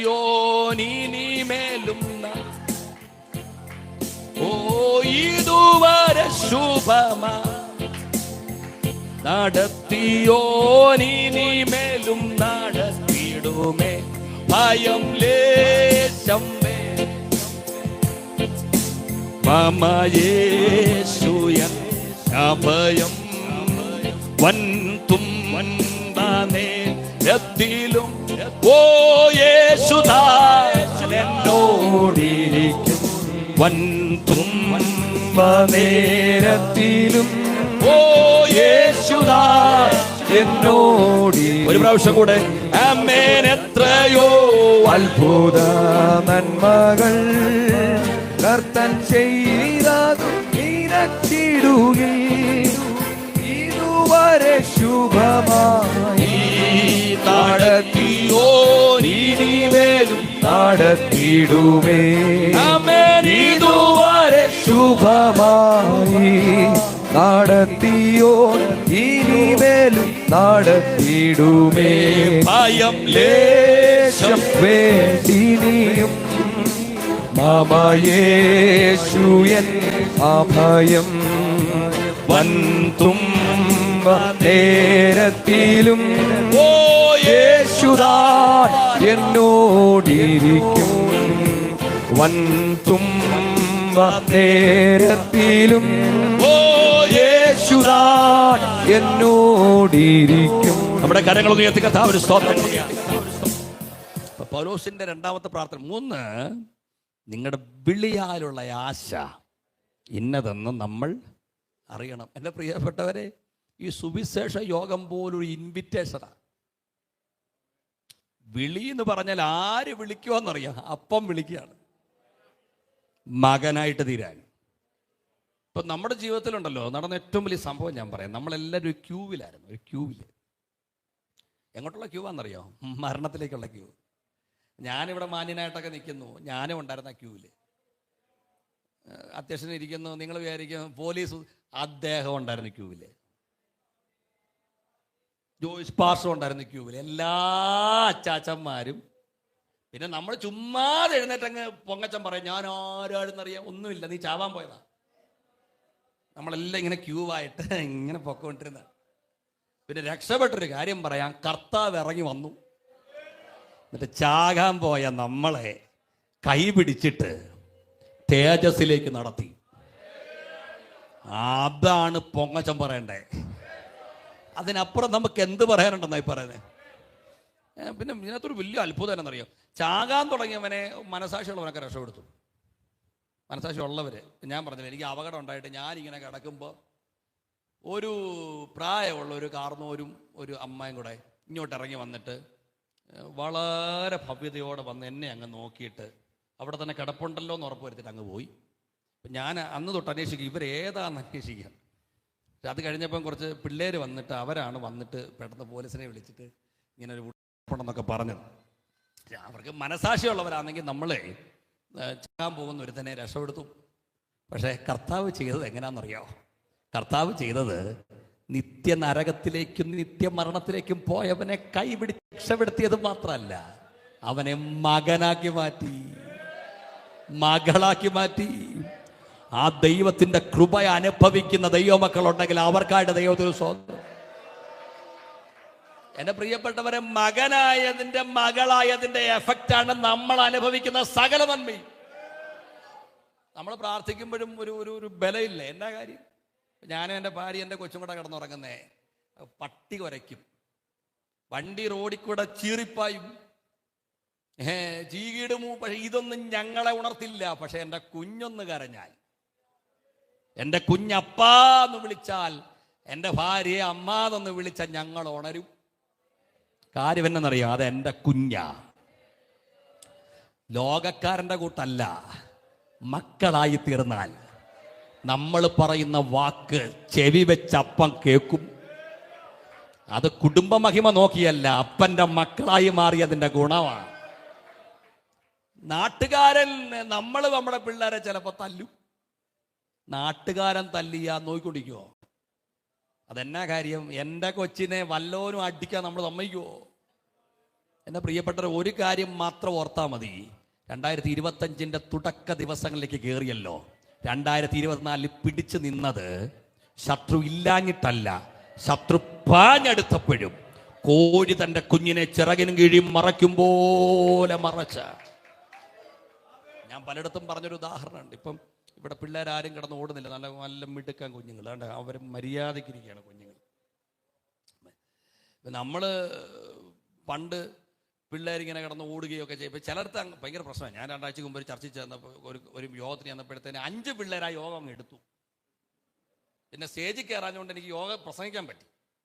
പക്ഷേ ഇത്രയും ബഹളം ഉണ്ടാക്കിയിട്ട് ഞാൻ ഒന്നും പറഞ്ഞില്ല. പക്ഷേ ഒരു 8 വർഷം മുമ്പായിരുന്നെങ്കിൽ ഞാൻ ശരിക്കും വഴക്ക് പറഞ്ഞു. കൊച്ചിനെയും വഴക്ക് പറയും, അമ്മയും വഴക്ക് പറയും. ഇപ്പം പറയത്തില്ല. നിങ്ങൾക്ക് കാര്യം മനസ്സിലായോ? എന്താ, എൻ്റെ കുഞ്ഞിന് 8 വയസ്സായി. ഇപ്പം നമ്മുടെയൊക്കെ കുഞ്ഞായപ്പോഴത്തേന്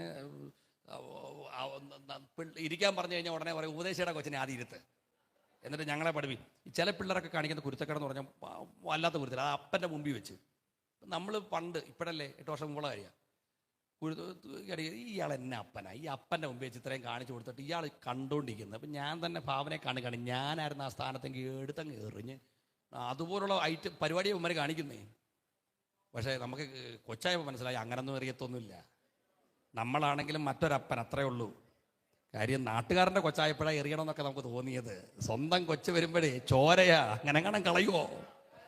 പത്രോസിനോട് കർത്താവ് പറഞ്ഞൊരു കാര്യമുണ്ട്, പത്രോസെ ഗോതമ്പ് പാറ്റുന്ന പോലെ നിന്നെ എടുത്ത് പാറ്റാൻ ശത്രു എത്ര വട്ട എന്നോട് ചോദിച്ചാന്നറിയാവോ? നിന്റെ കയ്യിലിരിപ്പ് നോക്കിയായിരുന്നെങ്കിൽ എന്നേ പോയാനെ. പക്ഷേ നിന്നെ എനിക്ക് കളയാൻ പറ്റില്ല. കാര്യം നീ എൻ്റെ കുഞ്ഞാണ്. ചേർത്ത് പിടിച്ച് ആ ദൈവസ്നേഹം ഓർത്ത് ഇന്ന് രാത്രിയിൽ ഹൃദയം നിറഞ്ഞ് ദൈവത്തെ സ്തുതിക്കാൻ കഴിയുമെങ്കിൽ കർത്താവിൻ്റെ കരുതൽ എത്ര വലുതാ. എൻ്റെ പ്രിയപ്പെട്ടവരെ, വിളിച്ച വിളിയുടെ ലക്ഷ്യം നമ്മൾ അറിയണം. നമ്മളെ വിളിച്ചതിൻ്റെ മഹത്വം നമ്മൾ എന്ന് പറഞ്ഞാൽ, ഇപ്പം എൻ്റെ ഭാര്യ എന്നെ വിളിക്കുന്ന ചാച്ചാന്നാ, പക്ഷെ എന്നെ വിളിച്ചു തുടങ്ങിയിട്ടേ 9 വർഷമായിട്ടുള്ളൂ. എൻ്റെ അമ്മ, ലോകത്തിലെ ഏറ്റവും വലിയ സ്നേഹം അമ്മയുടെ സ്നേഹമാണ്. എൻ്റെ അമ്മ എന്നെ മോനേന്ന് വിളിച്ചിട്ട് 37 വർഷമായിട്ടുള്ളൂ. എൻ്റെ കൂടപ്പിറപ്പ് എന്നെ അച്ചാച്ചാന്ന് വിളിച്ചിട്ട് 34 വർഷമായിട്ടുള്ളൂ. 50 വർഷത്തിലധികം അങ്ങോട്ടും ഇങ്ങോട്ടും ബന്ധമുള്ളവരുണ്ടെങ്കിലും കൈവക്കി ഒരാൾ പോലും ഇല്ല. 50 വർഷത്തെ ബന്ധം ഉണ്ടെങ്കിൽ പോലും എണ്ണി തീർത്തൂടെ? പക്ഷെ അപ്പം നമ്മളെ വിളിച്ച വിളിയോ? പൗലോസ് പറഞ്ഞു, എൻ്റെ ജനനം മുതൽ എന്നെ വിളിച്ചിരിക്കുന്ന ഒരു ദൈവം. സങ്കീർത്തനക്കാരൻ എഴുതി വെച്ചു, അമ്മയുടെ ഉദരത്തിൽ നീ പിണ്ടാകാരം വരുന്നപ്പോ, ഒരു കുഞ്ഞായിട്ട് രൂപപ്പെടുന്നതിന് മുമ്പ് ഷെയ്പ്ലെസ് ആയിരുന്നപ്പോ ഞാൻ നിന്നെ കണ്ടതാ. ഇരമ്യാവിനോട് പറഞ്ഞു, മോനെ അമ്മയുടെ ഉദരത്തിൽ പിണ്ടാകാരമായിരുന്നപ്പോഴല്ലടാ, നീ അമ്മയുടെ ഉദരത്തിൽ ഉരുവാകും മുമ്പ് ഞാൻ നിന്നെ കണ്ടതാ. പൗലോസ് എഫേസ്യ ലേഖനത്തിൽ പറഞ്ഞ വാക്കാണ് എത്ര മനോഹരം, ലോകസ്ഥാപനത്തിന് മുമ്പ്. എൻ്റെ പ്രിയപ്പെട്ടവരെ, അതുകൊണ്ടല്ലേ ആരെല്ലാം കുലുക്കിയാലും നമ്മൾ കുലുങ്ങാതെ. നമ്മളെ വിളിച്ചത് ഒരു പ്രസ്ഥാനമല്ല, ഒരു നേതാവും അല്ല. നമ്മളെ വിളിച്ചത് നമ്മുടെ അപ്പനാ. അപ്പം വിളിച്ചത് ലോകസ്ഥാപനത്തിന് മുമ്പേ ആണെങ്കിൽ ആ വിളി തിരിച്ചറിയുന്ന ദൈവമക്കൾക്കായിട്ട് ദൈവത്തിന് സ്തോത്രം. നമ്മൾ പാടുന്ന പാട്ടാണ്, പാടുന്നില്ല, സമയമില്ല. ലോകസ്ഥാപനമും എന്നെയും കണ്ടല്ലോ, ലോകത്തിൽ വന്നു താൻ ജീവനെ തൻ. എത്രയോ ശ്രേഷ്ഠമാ സ്വർഗീയ വിളിയാൽ, എത്രയോ ഓ എന്നെയും യോഗ്യനാ എണ്ണിയ സ്നേഹമേ. ഈ വിളി ഇത്രേ ശ്രേഷ്ഠമായതുകൊണ്ടാണ് അതിന് സ്വർഗീയ വിളി എന്ന് പറയുന്നത്, അതിന് വിശുദ്ധ വിളി എന്ന് പറയുന്നത്, അതിന് ഉന്നത വിളി എന്ന് പറയുന്നത്. അതുകൊണ്ടാണ് അതിന് പരമവിളി എന്ന് പറയുന്നത്. ആ വിളിയുടെ അർഹരായി തീർന്ന സാധുക്കളാ നമ്മൾ. എൻ്റെ പ്രിയപ്പെട്ടവരെ, ഈ സുവിശേഷമൊക്കെ നടത്തുമ്പോൾ ഉണ്ടല്ലോ, നമ്മൾ ചിന്തിച്ചു പോകണം, ഇതിനകത്ത് ആള് വന്നിട്ടില്ലെങ്കിലും ഈ തെരുവീതിയിൽ നിന്നൊക്കെ വചനം കേൾക്കുന്നുണ്ട്. ഞങ്ങൾ ഇവിടെ വന്ന് അവിടെ നിന്നപ്പോഴും കാണാം 2 പേര് ബൈക്കേ വന്ന് നിന്നിട്ട് അവിടെ വചനം കേൾക്കുന്നുണ്ട്. അപ്പൊ ഇതെന്തിനാണെന്നറിയാമോ? ഈ സുവിശേഷ യോഗം ഒരു ഇൻവിറ്റേഷനാ. എന്തിനാ? മകനായി മാറാനുള്ള ഇൻവിറ്റേഷൻ. മകനായി മാറാൻ എന്താ ചെയ്യേണ്ടത്? ഒറ്റ വാക്കേ ഉള്ളൂ. യോഹന്നാൻ 1:12, അവനെ കൈക്കൊണ്ട് അവന്റെ നാമത്തിൽ വിശ്വസിക്കുന്ന ഏവനും ജാതിയില്ല, മതമില്ല, വർഗ വർണ്ണ ഒന്നുമില്ല, മനുഷ്യനായി പിറന്ന സകലർക്കും മകളായി മാറാം, മകനായിട്ട് മാറാം. അത് യേശു ഹൃദയത്തിനകത്ത് വന്നാൽ മതി. ഇന്ന് രാത്രിയിലും അത് പരസ്യമായി പ്രസംഗിക്കുന്നതിൽ എനിക്ക് അഭിമാനമുണ്ട്. ആ കരമുയർത്തി കർത്താവിന് സ്തോത്രം ചെയ്യാം. അവന്റെ വിളി അത്ര ശ്രേഷ്ഠമാണ്. അവന്റെ വിളി അത്ര ശ്രേഷ്ഠമാണ്. പൗലോസ് പറയാണ്, വിളിച്ച വിളിയുടെ ലക്ഷ്യം നമ്മൾ അറിയണം. ഇനി 4-ാമത്തെ കാര്യം, ഞാൻ വാക്യം കണ്ടോ? വിശുദ്ധന്മാരിൽ മഹിമാധനം. അപ്പൊ അത് ആ വാക്യം ഞാനൊന്ന് എടുത്തോട്ടെ. അവകാശത്തിന്റെ മഹിമാധനം എന്ന് പറയുമ്പോൾ 1:11 പറയുന്നുണ്ട്, അവനിൽ നാം അവകാശം, അവനിൽ നാം എന്ന് പറഞ്ഞാൽ ഈ മഹിമാധനം എങ്ങനെ കിട്ടി?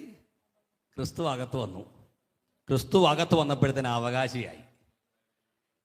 ഈ ധനത്തിൻ്റെ മഹത്വം അറിയണമെങ്കിൽ ഞാൻ പറയുന്ന വാക്യങ്ങൾ നിങ്ങൾ നോക്കിയാൽ മതി. 1:8 പറയാൻ ഇത് കൃപാധനമാണ് എന്ന് പറഞ്ഞതിൻ്റെ അർത്ഥം ഒന്നും നോക്കി തന്നതല്ല, യോഗ്യത നോക്കി തന്നതല്ല, കിട്ടിയിട്ടുണ്ടെങ്കിൽ എല്ലാം കൃപയാൽ. അതാണ് പറയുന്നത്. എന്തൊരു ധനമാണ്? കൃപാധനം.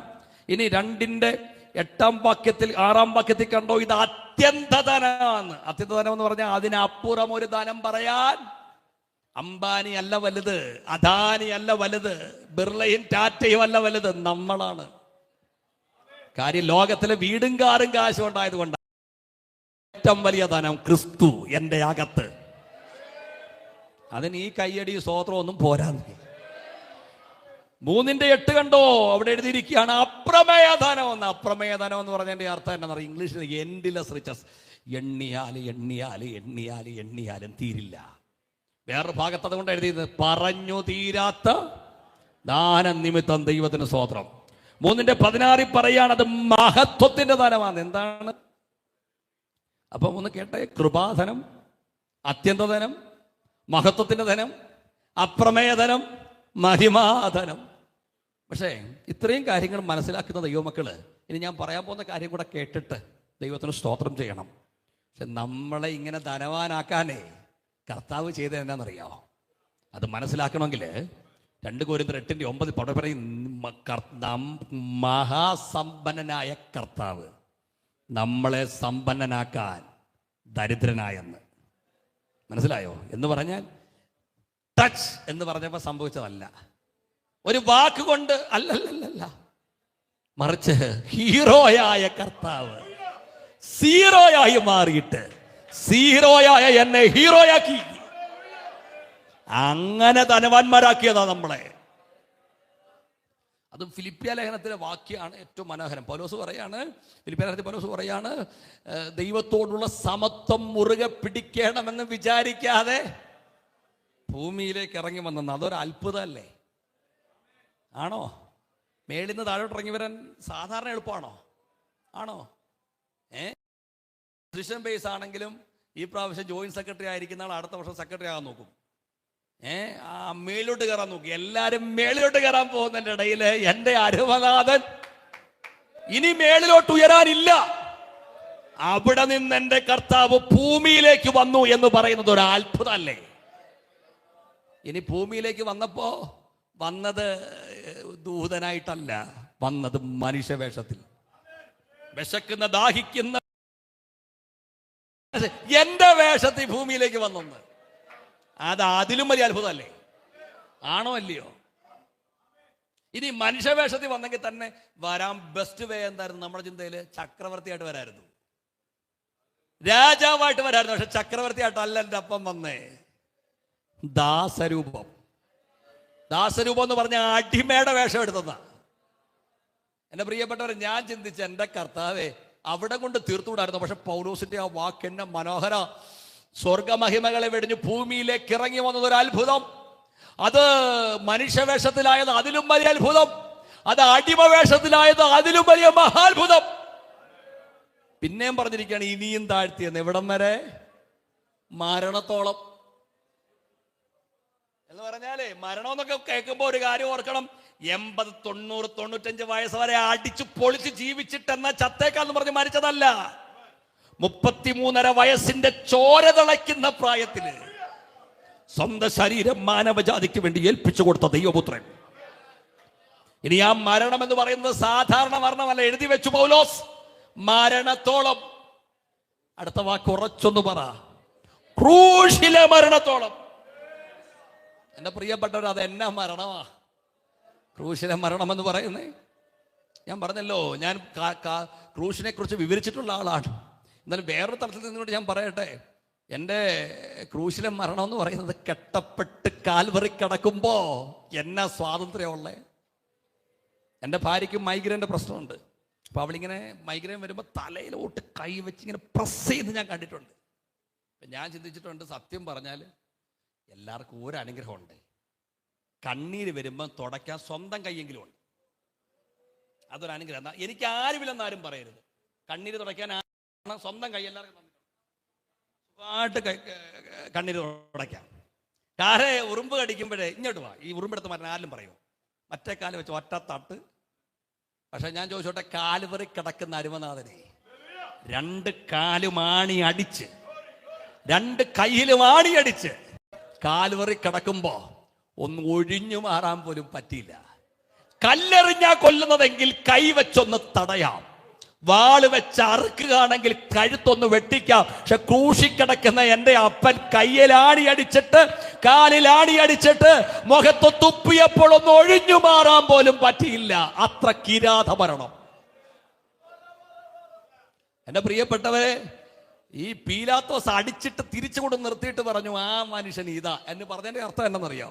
കൊണ്ടുപോയ പരുവത്തിലല്ല കൊണ്ടുവന്ന് നിർത്തിയത്. 3 തോൽവാറ് വെച്ചുണ്ടാക്കിയ ചാട്ടവാറ് വെച്ച് അടിച്ച് പുറം പൊളിച്ച് തിരിച്ചു കൊണ്ടുവന്ന് നിർത്തിയപ്പോ കണ്ടാലാളല്ല, അതുപോലെ എന്റെ കർത്താവ് വിരൂപമായി. ഇവിടെ ഇരിക്കുന്നവരൊക്കെ ഇഷ്ടം പോലെ അടി സ്കൂളിൽ നിന്ന് കൊണ്ടിട്ടുള്ളതാ, ഞാൻ കണ്ടിട്ടുണ്ട് ഇഷ്ടം പോലെ. പക്ഷെ തെറ്റ് ചെയ്ത് കൊണ്ടാ നമ്മളങ്ങ് സഹിക്കും. ചുമ്മാതെടുത്തിട്ട് തല്ലിയ നിങ്ങൾ സഹിക്കോ? നിങ്ങളുടെ അപ്പൻ അമ്മ ഒരു കാര്യമില്ലാതെ നിങ്ങളെ തല്ലി അടിക്കുന്ന അപ്പനാ, പക്ഷെ ഒരു പ്രാവശ്യം കൊള്ളും, പിന്നെ കൊള്ളുവോ? എൻ്റെ പിഞ്ചു കുഞ്ഞ് 8 വയസ്സേ ഉള്ളൂ. ഞാൻ പറഞ്ഞല്ലോ, ഞാൻ തെറ്റ് ചെയ്തിട്ട് അവളെ വഴക്ക് പറയുകയാണെങ്കിൽ അവളെ അങ്ങ് പോവും. പക്ഷേ തെറ്റിദ്ധരിച്ചെങ്ങാണോ ഞാൻ വഴക്ക് പറയുന്നതെങ്കിലും അവിടെ സങ്കടം. ഞാൻ ചോദിച്ചോട്ടെ, ഒരു തെറ്റ് പോലും ചെയ്യാതെ ലോകത്തെ നോക്കി നിങ്ങളിൽ ആരെന്നെ പാപത്തെക്കുറിച്ച് ബോധം വരുത്തുമെന്ന് തൻ്റെ ഇടത്തോടെ സമൂഹത്തെ നോക്കി വിളിച്ചു പറഞ്ഞ തമ്പുരാന് ഒരു തെറ്റ് പോലും ചെയ്യാതെ ഈ മാരകയാട്ടി മുഴുവൻ ശരീരത്ത് കൊണ്ടപ്പോഴും ഒരു പ്രാവശ്യം പോലും തിരിഞ്ഞു നിന്നിട്ട് എന്തിനാ എന്നെ അടിക്കുന്നതെന്ന് ചോദിച്ചില്ലെങ്കിൽ കൊണ്ട അടി മുഴുവൻ പാപം ചെയ്ത എനിക്ക് വേണ്ടി. നമുക്കെന്തെങ്കിലും വിഷമം വന്നാൽ നമ്മളങ്ങ് സഹിക്കും. നമ്മുടെ കുഞ്ഞിനൊരു പനി വന്നാൽ സഹിക്കും ആൻറ്റി. ചിന്തിച്ചോണേ, സർവപ്രപഞ്ചവും കണ്ടുകൊണ്ടിരിക്കുന്ന സ്വർഗീയ പിതാവ് പുത്രന് കൊണ്ട അടി കണ്ടിട്ടും അനങ്ങില്ല. കാലിലാണി അടിച്ച് കയറ്റിയിട്ട് നിലവിളിക്കുമ്പോഴും പിതാവ് ഇറങ്ങി വന്നില്ല രക്ഷിക്കാൻ. എൻ്റെ പ്രിയപ്പെട്ടവരെ, നെഞ്ചത്ത് കടാര വെച്ച് കുത്തുമ്പോഴും കുന്തം വെച്ച് കുത്തുമ്പോഴും എൻ്റെ അരുമനാഥനെ സംബന്ധിച്ചിടത്തോളം ഇത് മുഴുവൻ സഹിച്ചിട്ടും അപ്പൻ രക്ഷിക്കാൻ ഇറങ്ങി വന്നില്ല. നീ ഇറങ്ങി വാടാന്ന് പറഞ്ഞു വെല്ലുവിളിച്ചപ്പോഴും ഒരു വാക്കുമതി യേശുവിന് രക്ഷപ്പെടാൻ. പക്ഷെ ഇറങ്ങി വരാതിരുന്നത് നമ്മളെ സ്നേഹിച്ചത് കൊണ്ടാണ്, നമ്മളെ കരുതിയത് കൊണ്ടാണ്. എൻ്റെ പ്രിയപ്പെട്ടവരെ, സീറോയാക്കിയിട്ട് നമ്മളെ മഹാസമ്പന്നതയിലേക്ക് ഉയർത്തിയ അരുമനാഥന്റെ സ്നേഹം ഇന്ന് രാത്രിയിലും ഹൃദയത്തിനകത്ത് ആസ്വദിക്കുന്നവർ ഈ കൺവെൻഷന്റെ 2ാം രാത്രി ആത്മനിയന്ത്രണത്തിൽ, ആത്മനിയോഗത്തിൽ ഒരുമിച്ച് ദൈവത്തെ ആരാധിക്കട്ടെ. ക്രൂശിന്റെ കാഴ്ച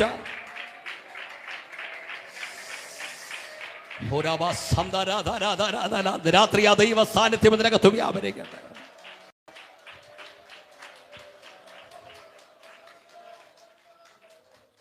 സകലത്തിലാക്കും അധിപനുമാവന ഉലകത്തെ നിർമ്മിച്ചോനും ആകാശവലയത്തെ രചിച്ചോനും സകലത്തിലാക്കും അധിപനുമാവന ഉലകത്തെ നിർമ്മിച്ചോനും ആകാശവലയത്തെ രചിച്ചോ.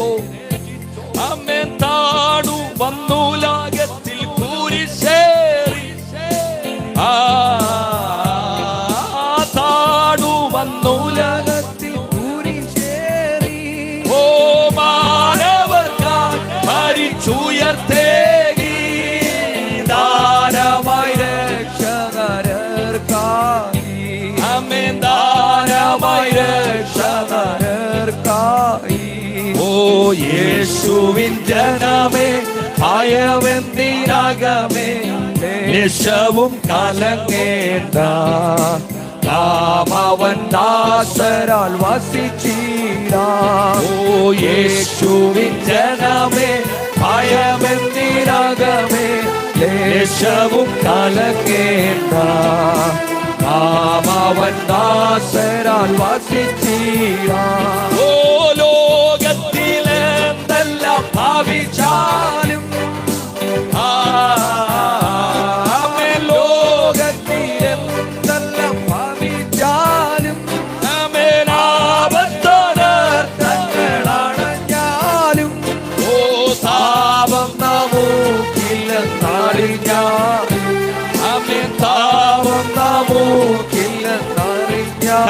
പാടാം.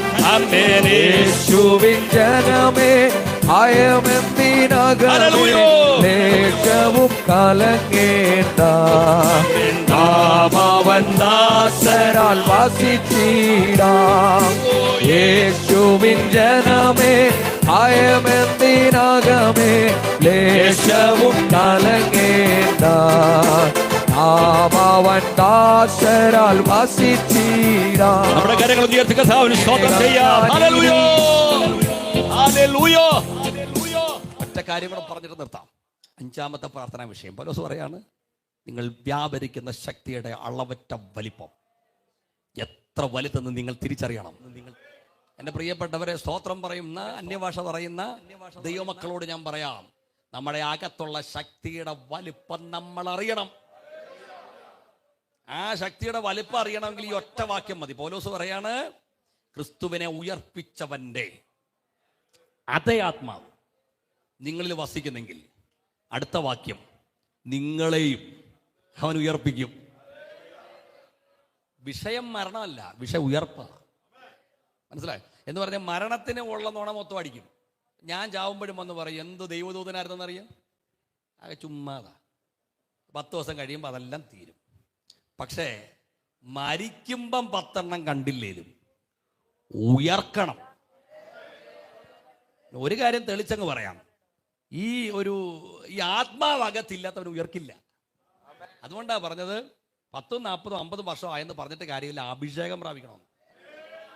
ഈ ദൈവശക്തി അകത്തില്ലാതെ ചുമ്മാതെ കുത്തിയിരുന്നാൽ ഉയരത്തില്ല, അവിടെ കിടക്കും. ഉയർക്കണ്ടേ? എന്തായാലും കർത്താവ് വരാറായി, ഇനി അധികം താമസമൊന്നുമില്ല. ഇപ്പം ഞങ്ങളായിരുന്നു പണ്ട് തൊട്ട് ഇവിടെ ഞങ്ങളുടെ പിതാക്കന്മാരും ദൈവദാസന്മാരും വന്ന് പറഞ്ഞു, യേശു വരുന്നു, യേശു വരുന്നു, യേശു വരുന്നു. ഇപ്പം ഞങ്ങളല്ല, ഹൈന്ദവ മുസ്ലിം സഹോദരങ്ങൾ യൂട്യൂബിൽ ഇരുന്നും ചാനലിരുന്നും പറയാണ്, ഇതുപോലാണ് കാര്യങ്ങൾ നടക്കുന്നത്. ഈ ABC ന്യൂസൊക്കെ സത്യം പറഞ്ഞ ഇപ്പം പെന്തക്കോസ്തുടെ ചാനലാണെന്ന് അങ്ങ് തോന്നിപ്പോവാ. കഴിഞ്ഞ ദിവസം ഞാൻ നോക്കി വാടയാർ രാമേന്ദ്ര സാറും ഒക്കെ പറയാണ്, ബൈബിള് പറയുന്ന പോലാണ് കാര്യം നടക്കുന്നത്. ആ സുനിൽ സഹോദരനോട് പ്രത്യേക സ്നേഹം. അദ്ദേഹം പറഞ്ഞു, ദൈവരാജ്യം വരാറായെന്ന്. അവരെ ആർക്കും ഇപ്പൊ കല്ലെറിയണ്ട. പണ്ട് ഉപദേശമാര് പറയുമ്പോഴായിരുന്നു പ്രശ്നം. പക്ഷെ ഇപ്പൊ നാട്ടുകാർ പറഞ്ഞു തുടങ്ങി, ഇത് ഔട്ട്ഡേറ്റഡ് ആയ പുസ്തകം അല്ല, അപ്ഡേറ്റഡ് ആയിട്ടുള്ളൊരു പുസ്തകം ഉണ്ടെങ്കിൽ അത് ബൈബിളാണ്. അപ്പം ഈ രാമേന്ദ്ര സാറ് സുനിൽ സാറിനോട് ചോദിക്കുകയാണ്, അല്ല ഈ ദൈവരാജ്യം വരുന്നു എന്ന് പറയുന്നത് എങ്ങനെ വിശ്വസിക്കാൻ പറ്റും? അപ്പൊ സുനിൽ സാർ തിരിച്ചു പറയാണ്, ഇതുവരെ നടന്നതെല്ലാം ബൈബിള് പറയുന്ന പോലെ ആണെങ്കിൽ സാറെ എങ്ങനെ വിശ്വസിക്കാതിരിക്കാൻ പറ്റും? പക്ഷെ ഉണരാത്തൊരു കൂട്ടം ഉണ്ടെങ്കിൽ പെന്തക്കോസ്തുകാരാ. കർത്താവ് വരാറായി, പറന്നു പോകാൻ സമയമായി. അകത്താത്മാവുള്ളവൻ ഉയരും. മരണമല്ല വിഷയം, ശരീരം പരുക്കളാൽ നിറഞ്ഞ് പിള്ളേരുടെ ഡെഡ് ബോഡി നിരത്തി വെച്ചിരിക്കുമ്പോഴും ഇയ്യോബ് പറഞ്ഞ വാക്കുണ്ട്, എൻ്റെ ദേഹം ഇങ്ങനെ നശിച്ചാലും ഞാൻ എൻ്റെ കർത്താവിനെ കാണും. പൗലോസ് പറഞ്ഞു, കർത്താവ് താൻ ഗംഭീരനാദത്തോടും പ്രധാന ദൂതന്റെ ശബ്ദത്തോടും കൂടെ സ്വർഗത്തിൽ നിറങ്ങി വരുമ്പോ മരിച്ചവർ മുമ്പ് ഉയർത്തെഴുന്നേൽക്കും, ജീവനോടെ ശേഷിക്കുന്ന നാം. അതിനുള്ള ദിവസങ്ങൾ വിദൂരമല്ല. പക്ഷെ ഒരു കാര്യം ഞാൻ പറഞ്ഞോട്ടെ, ഈ ആത്മാവകത്തില്ലാത്തവര് സഭാരേശ്രീ പേരുണ്ടെന്ന് പറഞ്ഞ് ആശിക്കണ്ട, ഉയരത്തില്ല. പിന്നെ ജോയിസ് പാസ്റ്റർ ആണേലും പിന്നെ നമ്മുടെ ശോഭന പാസ്റ്റർ ആണേലും ഞങ്ങളുടെ ഗതികേട് കൊണ്ട് ആര് മരിച്ചാലും മണ്ണൊക്കെ ഇട്ടിട്ട് പറയും എഴുന്നേറ്റ് വരുമെന്ന്. അങ്ങനെയൊന്നും നിങ്ങൾ പ്രതീക്ഷിക്കല്ലേ. ഞങ്ങൾ പറയുന്നതേ ഉള്ളൂ. ഞാൻ ഈ കുറേ നാളുകൾക്ക് മുമ്പ് നമ്മൾ പാസ്റ്റർ ഇത് ചെയ്തുകൊണ്ടിരുന്നപ്പം അവിടെ ചർച്ചിലൊരു പയ്യൻ ചോദിച്ചു, ഈ അത്യാവശ്യം വീശുന്ന ആളാണ്. അപ്പം ചോദിച്ചു, ഇയാളുടെ എന്തിനാ പാസ്റ്റർ അങ്ങനെ പറയാം? പറഞ്ഞു, അയാളുടെ ഭാര്യയ്ക്കും അറിയാം ഇത് ഉയരത്തൊന്നുമില്ലെന്ന്. പിന്നെ നമ്മുടെ പരിപാടി ഇതല്ലേ. അപ്പം അതുകൊണ്ട് പാസ്റ്റർമാർ മണ്ണിട്ടെന്നും പറഞ്ഞൊന്നും പൊങ്ങത്തില്ല. അകത്താത്മാവുണ്ടെങ്കിൽ സ്വതന്ത്രം. ഒരു കാര്യം ഓർത്താൽ മതി, ഈ സ്വർണം വെച്ചുള്ള സെമിത്തേരി കൊണ്ട് അടക്കിയാലും ആത്മാവില്ലാത്തവൻ്റെ കാര്യം പോക്കാ. പക്ഷെ പരിശുദ്ധാത്മാവ് അകത്തുള്ളവനെ കോരിട്ട് വന്ന് കൂട്ടിയിട്ട് കത്തിച്ചതാണേലും ഇനി അപകടത്തിൽ ഒരു പൊടി പോലും കിട്ടിയില്ലെങ്കിലും ഭാരപ്പെടണ്ടെന്നേ. അപ്പം വരുമ്പോ എഴുന്നേറ്റിരിക്കും. മഹാനായ ഒരു സയന്റിസ്റ്റ് ഉണ്ട്. അദ്ദേഹം ഒരു ഭയങ്കര ബൈബിൾ വിശ്വാസിയാണ്. സർ ഐസക് ന്യൂട്ടൻ, ഗുരുത്വാകർഷണ നിയമമുള്ള ബോൺ അഗെയിൻ ക്രിസ്ത്യൻ. അദ്ദേഹത്തിൻ്റെ അടുക്ക വന്നിട്ട് അദ്ദേഹത്തിൻ്റെ സുഹൃത്ത്, ഒരു നിരീശ്വരവാദിയായ സുഹൃത്ത് ചോദിച്ചു, നിങ്ങൾ എങ്ങനെയാണ് ബൈബിൾ വിശ്വസിക്കാൻ കഴിയുന്നത്? അപ്പം ചോദിച്ചു എന്താ കാര്യം? അപ്പോൾ പറഞ്ഞു, ഈ മരിച്ചവർ എഴുന്നേക്കുന്നത് എല്ലാവരും, ആ തിരുമേനി ആയാലും അയ്മേനി ആയാലും 3-ാം ദിവസം ശരീരം അഴുകും, മണ്ണോട് ചേരും, അല്ലേ, എല്ലു പൊടിയും, പിന്നെ എങ്ങനെ എഴുന്നേറ്റ് വരുന്നത്? അദ്ദേഹം ഉത്തരവൊന്നും പറഞ്ഞില്ല. അകത്തോട്ട് ചെന്നിട്ട് കുറേ ഇരുമ്പ് തരികൾ എടുത്തുകൊണ്ട് പുറത്തോട്ട് വന്നു, മണ്ണിനകത്തോട്ട് മിക്സ് ചെയ്തിട്ട് ചോദിച്ചു, സെപ്പറേറ്റ് ചെയ്ത് തരാമോ എന്ന് ചോദിച്ചു. അവൻ പറഞ്ഞു, അതെങ്ങനെയാണ്, നിങ്ങളുടെ കയ്യിരുന്നതല്ലേ. പിന്നെ നിങ്ങൾ അകത്തോട്ട് വീണ്ടും ഈ സയൻറ്റിസ്റ്റ് അകത്തോട്ട് പോയിട്ട് നല്ലൊരു മാഗ്നറ്റ് എടുത്തിട്ട് പുറത്ത് കൊണ്ട് പിടിയങ്ങ് പിടിച്ചു. അപ്പം എന്താണ്, ഈ മണ്ണ് വിട്ടിട്ടേ ഇരുമ്പ് തരികളെല്ലാം കൂടെ പറന്ന് വന്നിട്ട് മാഗ്നറ്റിൽ പറ്റി പിടിച്ചു.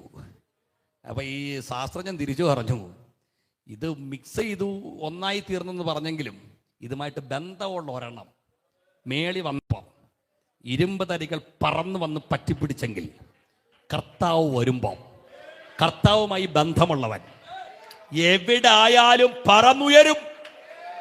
ആ പ്രത്യാശ അകത്തുള്ളവർക്കായിട്ട് ദൈവത്തിന് സ്തോത്രം. 1 മിനിറ്റ് കൊണ്ട് പ്രാർത്ഥിച്ച് നിർത്താൻ പോവാണ്. എൻ്റെ പ്രിയപ്പെട്ടവരെ, ഇന്ന് രാത്രി ഈ വചനമെല്ലാം ഞാൻ കേട്ടുകൊണ്ടിരിക്കുകയായിരുന്നു. ഈ വചനം എൻ്റെ ജീവിതത്തിൽ അനുഗ്രഹമായി. ഇന്ന് രാത്രി ഞാൻ ജീവിതത്തിനകത്ത് ആത്മീയമായ ഒരു വിടുതലിന് വേണ്ടി ഞാൻ ഒരുപാട് ആഗ്രഹിക്കുന്നു. ഇന്ന് രാത്രി എനിക്കൊരു ആത്മീയമായ വിടുതൽ ആവശ്യമാണ്.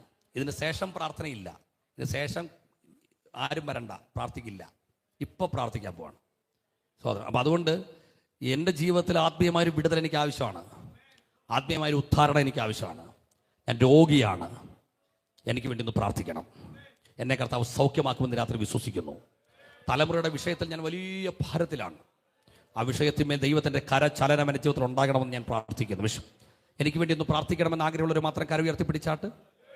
കര ഉയർത്തിപ്പിടിച്ചവർ ധൈര്യമായിട്ട് എഴുന്നേറ്റ് നിന്നാട്ടെ. കര ഉയർത്തിപ്പിടിച്ചവർ മാത്രം എഴുന്നേറ്റ് നിന്നാട്ടെ. ഒന്ന് പ്രാർത്ഥിക്കാൻ പോവാണ്.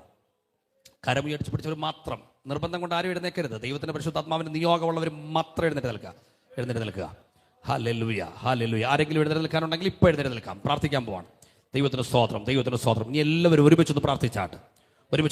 പരിശുദ്ധാത്മാവിൻ്റെ വലിയ സാന്നിധ്യം ഇന്ന് രാത്രി ഇതിനകത്ത് വ്യാപരിച്ചുകൊണ്ടിരിക്കുക. ഈ ഹോളിനകത്ത് ഇരിക്കുന്നവരും അധരങ്ങൾ തുറന്ന് പ്രാർത്ഥിച്ചോ. എഴുന്നേറ്റ് നിൽക്കുന്നവരുടെ മേൽ ആ ദൈവ സാന്നിധ്യം ഇറങ്ങട്ടെ. ഇനി ഞാൻ കരം വഹിക്കുന്നില്ലെങ്കിലും അദൃശ്യനായ തമ്പുരാന്റെ കരം ആ വിഷയത്തിന്മേൽ വെക്കുക. അത് രോഗമാകട്ടെ, ഭാരമാകട്ടെ, തലമുറയുടെ വിഷയമാകട്ടെ, ഏത് പ്രതിസന്ധിയാകട്ടെ, യേശുവിൻ്റെ നാമത്തിൽ ഇന്ന് രാത്രി അത് അഴിയട്ടെ.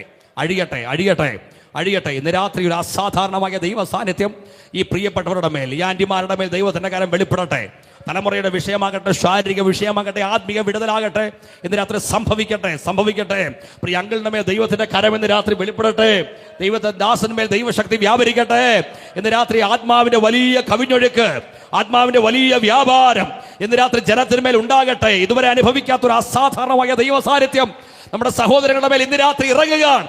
ഈ ഹോള് വിട്ട് പുറത്തേക്ക് പോകുന്നതിന് മുമ്പ് ദൈവിക വിടുതലിന്റെ ശക്തി അനുഭവിച്ചുകൊണ്ട് മടങ്ങി പോകാൻ ദൈവകരം ചലിക്കട്ടെ. കർത്താവിൻ്റെ ദൈവത്തിൻ്റെ സാന്നിധ്യം വ്യാപരിക്കട്ടെ.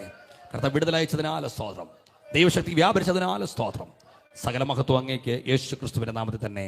എല്ലാവർക്കും ദൈവസ്ഥലിരിക്കാം. ഇവിടെ ശുശ്രൂഷയ്ക്ക് വേണ്ടി ക്ഷണിച്ച് അവസരമൊരുക്കിയ ദൈവദാസന്മാർക്ക്, സഹോദരങ്ങൾക്ക് പ്രത്യേകമുള്ള നന്ദി അറിയിക്കുന്നു. കർത്താവ് നമ്മെ എല്ലാവരെയും ധാരാളമായി അനുഗ്രഹിക്കും.